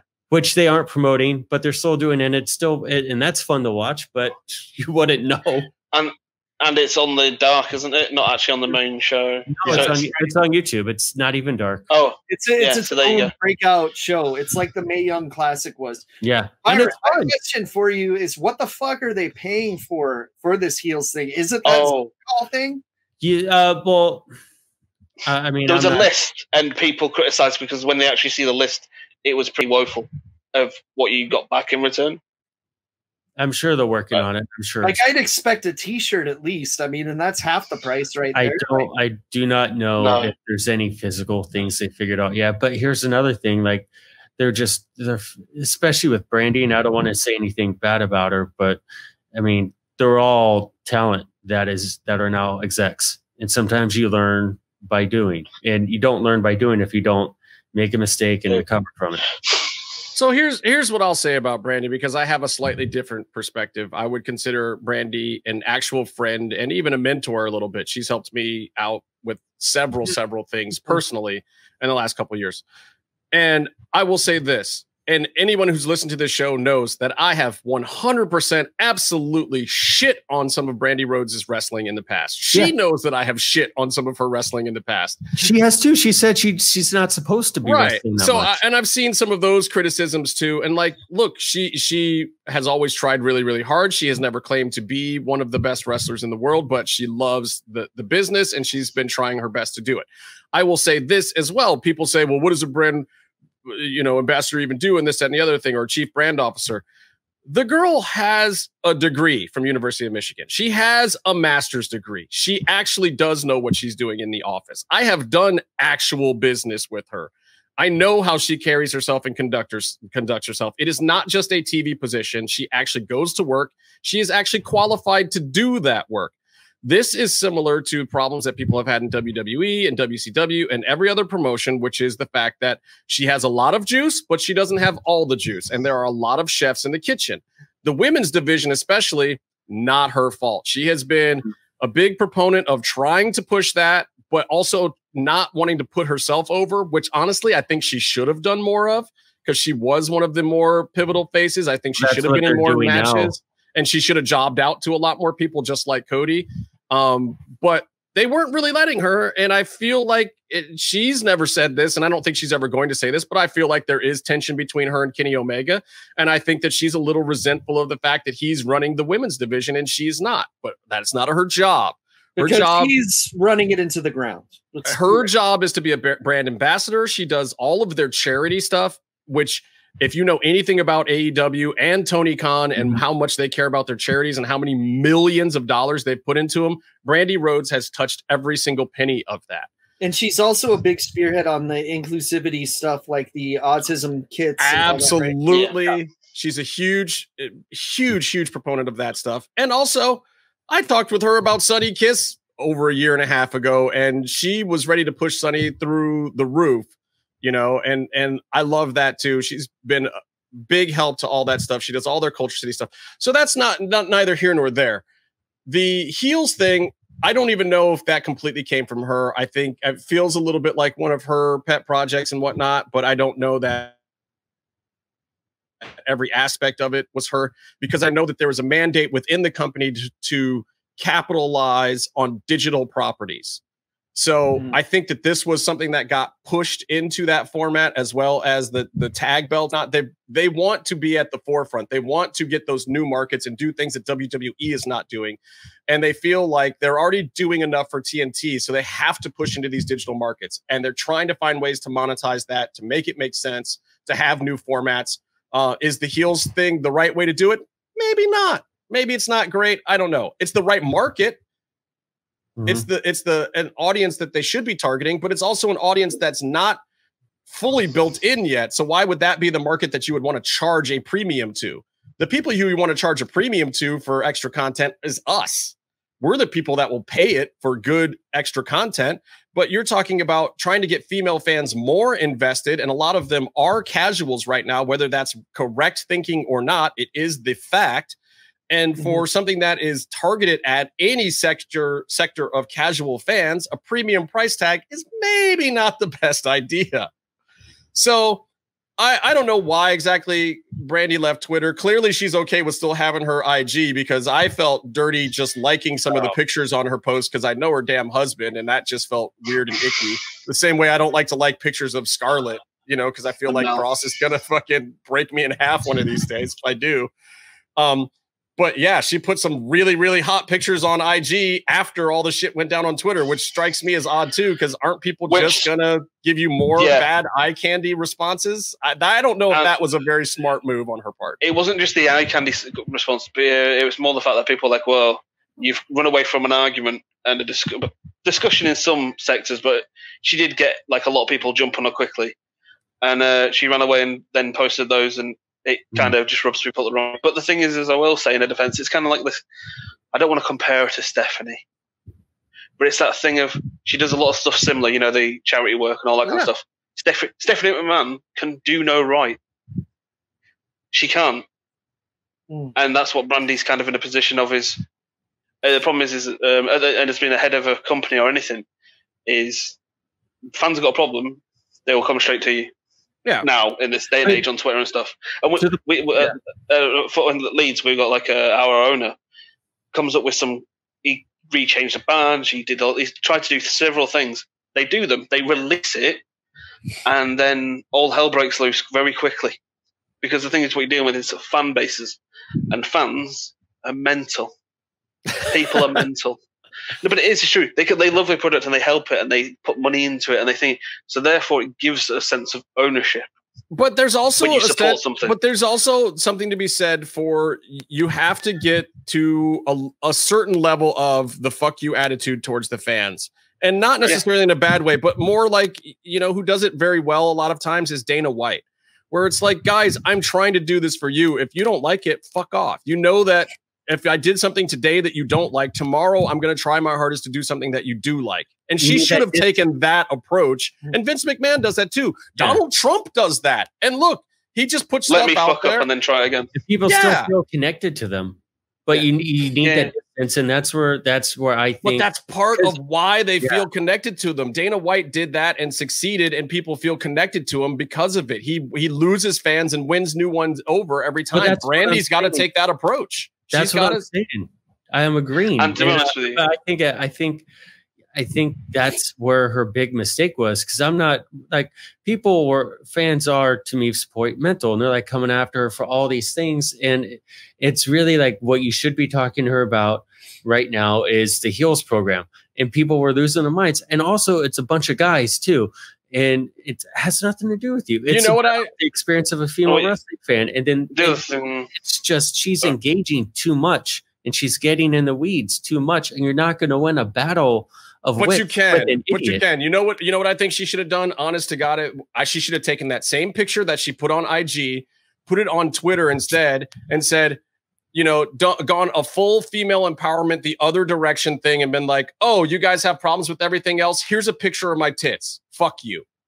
And just gone right at them. And everyone would have been like, and she would have gotten patted on the back by everyone. Yeah. Perverts, haters, fans, women, everyone. She could have completely 180'd on them because the picture's already out there anyway. It's not like she's not putting out the eye candy. It's not like she's already taking that approach anyway. Why not just put it out there as a complete fuck you? I don't know. Well, the Outlaw LA Red is available. The Outlaw LA Red is available for all image consulting purposes. Post more pictures. The other thing to throw out there as well is that a lot of the people who were responding, because we live in it, and I've just done it on the show earlier on, there's people just waiting for an excuse to have a go at AEW or WWE, no matter what they do. They can never be right. There's certain fan base that we all know. There's people on Twitter. Yeah, I know me. But you can look at people on Twitter as well. Certain fans who are very big fans of certain things. Literally, like we've discussed on here, WWE's treatment of Phantasma has been amazing so far, and it's working. But they'll still shit on it and still go on about how they're not the best company in the world. AEW is the best company for it. Blah blah blah. But the other thing as well, for possibly, which I've totally forgot. It's left my mind, but there we go. So you said, but yeah, basically, people were waiting to just jump on it, weren't they? Let's be honest. Yeah, and that's the thing. And the other thing for her to do is she should have gone, okay, you know what? You don't like it. It's fucked up. Give me suggestions in a constructive way to this email address, and we'll discuss it. And she'll take those too. But go ahead, Byron. But that's what I mean. Yeah. What do you I think they had a really good heels session, whatever they were doing yesterday or today. I mean they're still doing it, and it's good. People are enjoying it. They're bringing in all the female staff members like Aubrey on top of wrestlers, and so Aubrey, by the way, is fantastic. I listened to some of her on their podcast recently, and I've been kind of looking into just who she is and what she's all about. She is an amazing human being. And so, I feel the whole thing is gonna. I think it's gonna keep evolving, and I think it's it's well intentioned, and so it's going to go in the direction of serving the people it's meant to serve, but also like to the point of Stephanie being she could do no right. Talk to the people who work for her, work with her. Talk to those people. Are they going to say the same thing? They're going to say the exact opposite. Yeah, I agree. Look, we got to take another quick break, and then we'll be right back because we got to get some wall of fame, wall of shame going on. Mass Mats and Mayhem back right after this. If you're listening to this and you haven't visited luchacentral.com, it's time to do it. luchacentral.com is the online home for Lucha Libre, where you can get all of the top news in English and in Spanish. Find the best curated video content and original content not seen anywhere else. Find when Lucha Libre events would be happening in your area. Find photo galleries from top photographers covering Lucha Libre around the world. From weekly polls to annual awards. Seen and read by top executives in all of the major Lucha Libre promotions across the globe. And on top of that, it's free. LuchaCentral.com, your centralized place for all things Lucha Libre. Byron, what are you taking pictures of? We come out of the commercial break and Byron's just over there twiddling on his phone. He's on Instagram. Dick Pic City, bitch. Is that? It is kind of pointed down. Byron, what are you doing? We don't have a sponsorship for that yet. Don't show them that. Yeah, Byron. I'm doing the before picture. No, we do the before and after pictures if we actually get sponsored. Speaking of which, we got to talk about the Wall of Fame, the Wall of Shame. I'm going to go back to look. Here's the deal. I'm going to let everybody behind the curtain for a minute. Last week, I did not mention JoJo Feeney or we got to talk about it. I didn't mention JoJo Feeney or Kevin Kleinrock last week because they're on the bubble. I have heard that JoJo Feeney is actually trying to help us out to redeem himself. And I'm morally conflicted in the fact that I don't know if I like the pandering, but I like free stuff. I don't know if I should on the podcast. I don't know if I should just hate on JoJo Feeney forever or if I should really let him off the wall. What do you guys think? I say he's called JoJo Feeney the third. I'm sorry. His dad's Jojo Feeney Jr. I get freaked out with people with like digits after the name.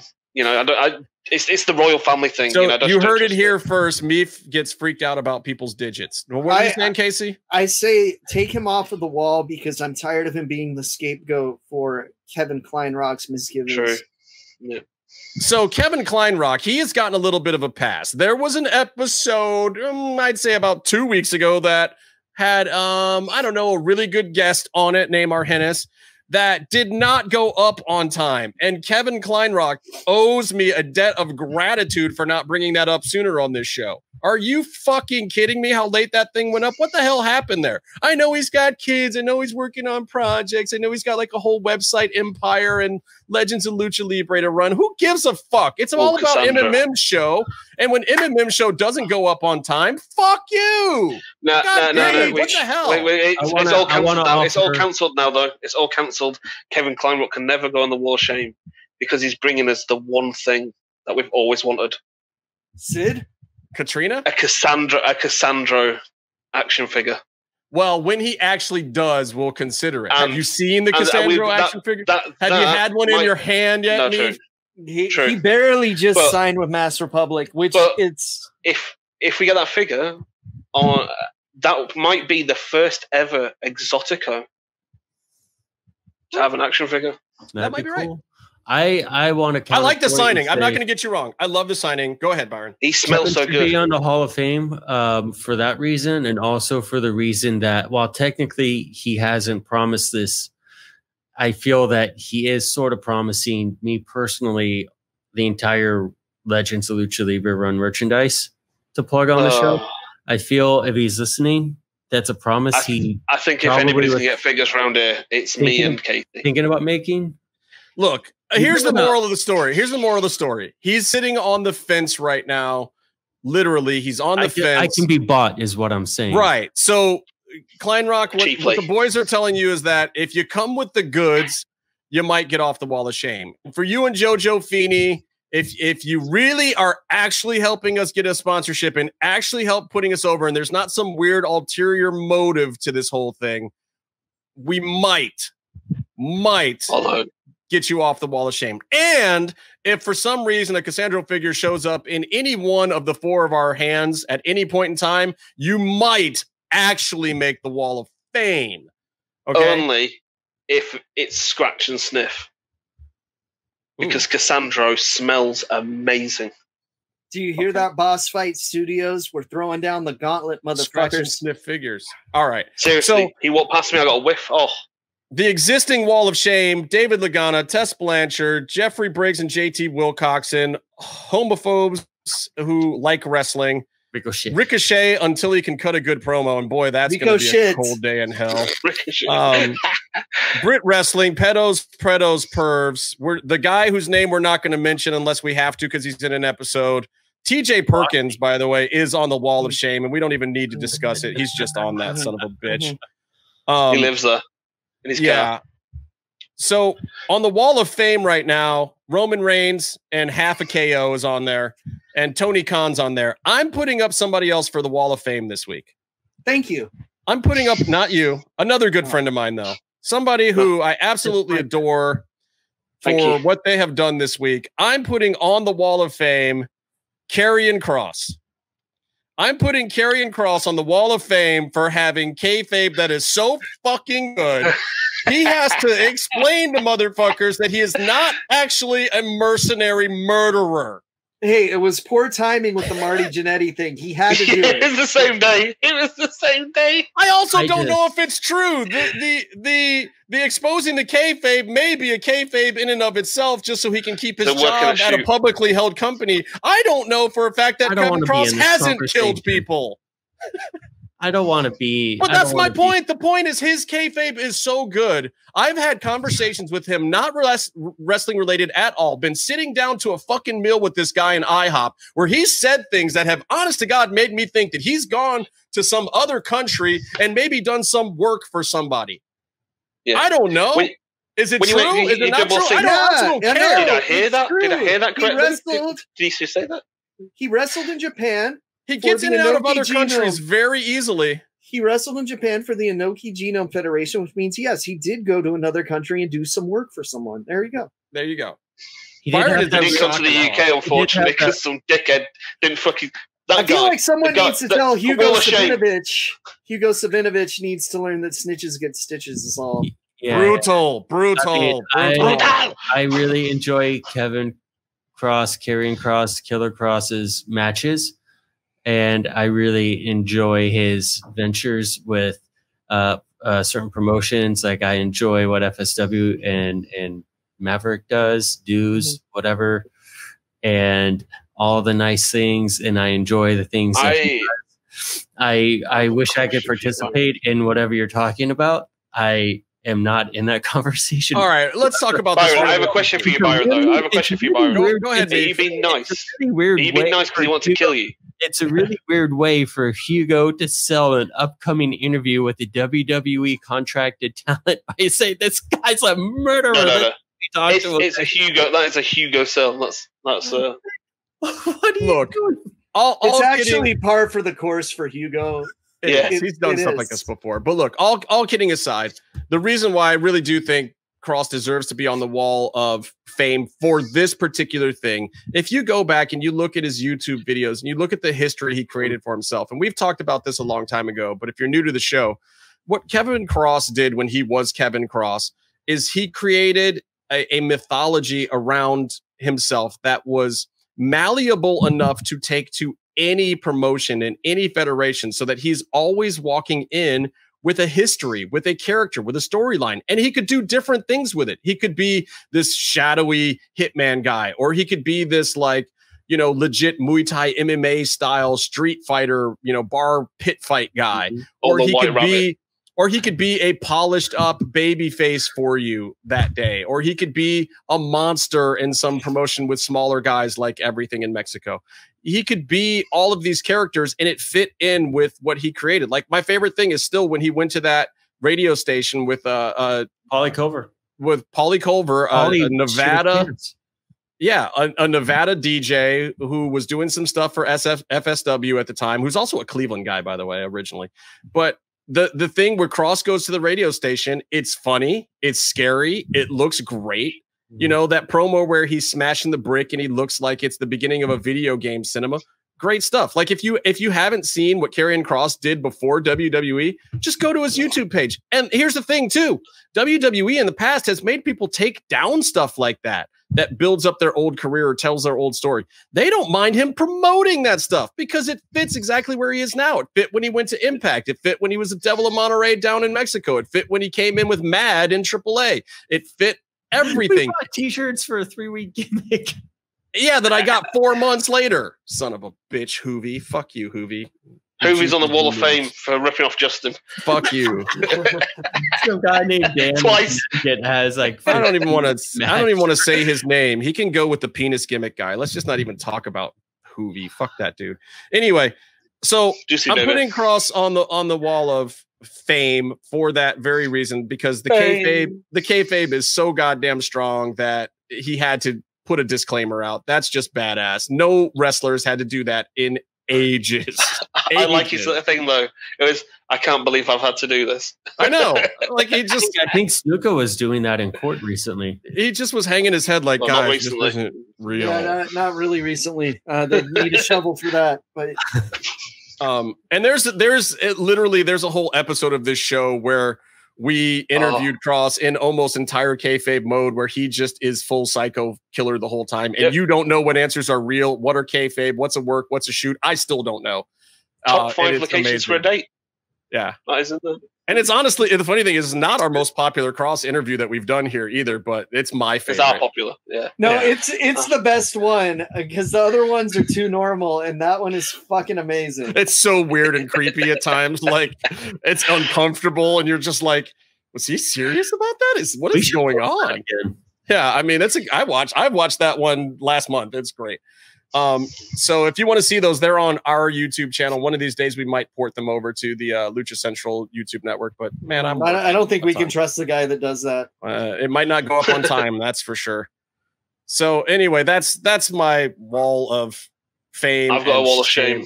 Okay. Yeah. What do you got, Meef? Jason Rosa. Jason Cantwell. Oh, that's not believing Mariachi Loco when he told him he was on Lucha Underground. He was like, Saltador? Where's Saltador on Lucha Underground? I've never seen that guy. And it's Mariachi Loco telling him about it. It's like, by the way, go buy one of Loco's shirts. They're really cool. I did. Yeah, rad. They go into I've sent it to Marco because UK it doesn't happen. Oh my god, it's so fucked up. But that was so funny. Yeah, that was a great exchange. Jim Velasco, Thunder Rosa. That's all I got from my wall of shame. Wait, Thunder Rosa's on your wall of shame? That's terrible. Why would she be on your wall? That's a personal wall of shame, by the way. That's for liking the posts of you guys telling me happy birthday and not saying happy birthday. Amazing. That's on our wall of fame, though. I think you should be happy to get what you got. That's like pure heel move right there. That's actually absolutely heel move. That was fuck you, Casey, for calling my tag partner a big 6'8" piece of shit dressed as a snake. All right, so I got to tell you, Mission Pro Wrestling is coming up soon. I want to read you some of the matches on this card from Thunder Rosa's promotion. Oh, look at that segue! La Rosa Negra versus Big Swole. Come on, that's fire. You got Elena Black versus Rachel Rose. You got Thunder Rosa versus Lindsay Snow, which that's really a fun match because it's like Thunder Rosa gets to beat up a total Karen. I love that match. Let's see who else you got here. Baby D versus I don't know if I know. Hey, that used to be Byron's nickname in high school. Baby D. High school, if I meant it was university. Alex Garcia versus Avery Trailer. Let's see. Roxy. Oh shit! Wait a second. Avery Trailer. Any relation to the great Ray Trailer? I need to know. I don't think so, but I think it's a great name. There's a lot of fire matches on that card. I'm looking forward to it. So everybody should definitely support. Go to missionprowrestling.net. They are also. If that girl does not have a big boss man gimmick, I'm gonna be fucking pissed. I think she actually kind of does. Anyway. Check it out, missionprowrestling.net.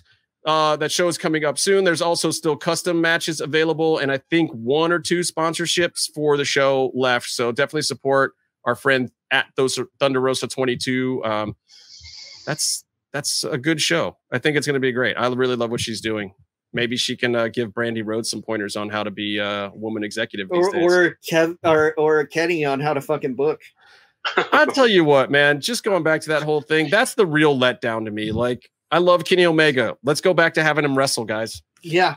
I mean, I get that. I get that he's doing a run and he's building Hangman and whatever. It's maybe not the time to pull the trigger on that, but he's failing as an executive. And he had this interview with Nakazawa that I was reading recently.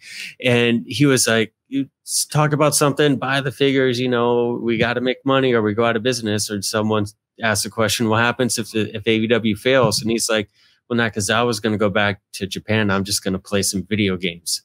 It's like, oh, that's cool. Like Cody Rhodes is out here, almost over the top bleeding for this company, saying like, this is his, everything he has is getting horrible neck tattoos. And I mean, it's grown on me now, but anyway, that's a whole other, that's a whole other 4 hour. If you get it, Byron. That's a whole other 4-hour episode. But yeah, Kenny what does he care about? I think what he cares about is like what he had wrestling in New Japan. That's what I think. Maybe. He turned down WWE to keep doing it 3 times in a row. So apparently it was pretty Maybe he's just burnt out. Maybe after all those years of whatever, his soul's gone. He's kind of coasting. He's physically fucked up is what's... Yeah. His shoulder's still bad. He also can't be on the juice to take care of those things over here like he probably could over there. Just saying. I don't know. Those back zits look pretty hefty. We'll see. I don't know. For my money, I just want to see things get better in AEW and stay better. They've had their moments. They have everything in front of them. I think they're missing a few people in the back and a few people that can really shut down bad ideas. They think they just need a little bit of quality control and to keep pushing the ball forward. So I hope they get it together. I hope to see WWE Raw Underground. I'm getting there. It's the last thing I wanted to talk about. But you were wrapping the show up. No, this just leaves a weird tinge in my stomach. So here's my problem with Raw Underground. I'm going to tell you what the good things are and the bad things are for me, and then I'll let you guys figure it out amongst yourself. Good things. I love Bloodsport, and this is kind of what they're trying to do with this. I won't discount that WWE could maybe do something like that. This isn't it so far. I'm very perturbed by the I don't know, the chintzy sell of it. Like, it wasn't a terrible idea, but the execution felt really carny to me. Like, with Shane running around and not knowing the rules and just being so loosey goosey, and then going over and trying to hit on the dance versus this tough guy. Fight. Yeah. And then like the Nitro Girls thing. What? Yeah. Yeah, I mean, I like that chaotic part of it. I like it more than the other chaotic storyline they're trying to do. But I also felt that it was in that one episode and the short burst that they were doing, they won me over. Of course, then they end with a storyline, and I was entertained, but I just don't know where they go from here. I'm all about. Here's the thing, man. How many storylines and segments did they go back to in that Raw? Everyone had 3 segments, and they still put in Raw Underground. The show is too fucking long. Yeah. I get putting in Raw Underground to break it up a little bit. That's fine. They can do something with it, but it's no blood sport. Like, if you're going to have Raw Underground, here's what I want. Bring Cross over there. Bring Thatch over there. Put Drew McIntyre in there. Put Aleister Black in there. Put some of these guys in there and let them show you how to do it. Don't tell them how to do it. Let Thatch and Cross go in there and show you how to do it. Yeah. I thought it was, but see, the thing is, I mean, I didn't see all of it, but I saw like Eric, whatever, Viking guy. Right. I thought he looked the best he's ever looked in WWE in his one match. I thought that Ziggler hit Dolph's like short little match was the best he's ever looked. You know, because Dead Lord. That's not hard. It's not hard, is it? Let's be honest. Well, it's he doesn't look effective. He doesn't look legit, but he's a legit wrestler. Like, he has that skill. And I thought I didn't buy it, but that's okay. Teach his own. I mean, I prefer Bloodsport. I mean, I tweeted that it looks like they took Bloodsport and put it on Lucha Underground. Look, I agree with Krista Joseph's opinion of, like, I'm not going to knock anyone for trying something new in wrestling. They have 3 hours to fill on that show. It's boring as shit during COVID because Raw doesn't really work without a big audience. The roster is limited right now, and they're overusing every single person on it, which is great for them to get TV time. But it's like Sasha and Bayley have 24 belts, and that is like 5 storyline segments. Andrade and whatever his name is, you know, giving out roses to take it easy. Yeah.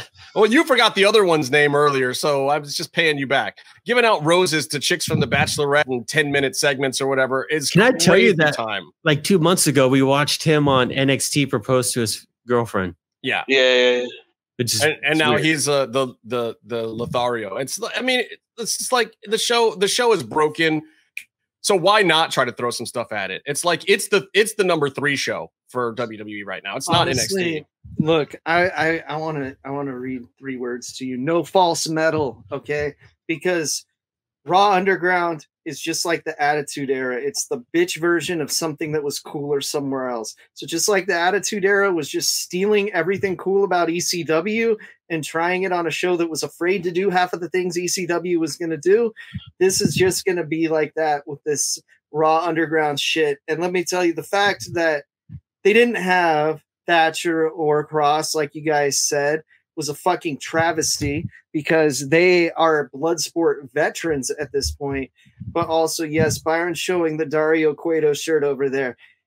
Even the use of the word underground is a slap of the face at this point. At least when they were ripping off ECW, they used hardcore instead of extreme.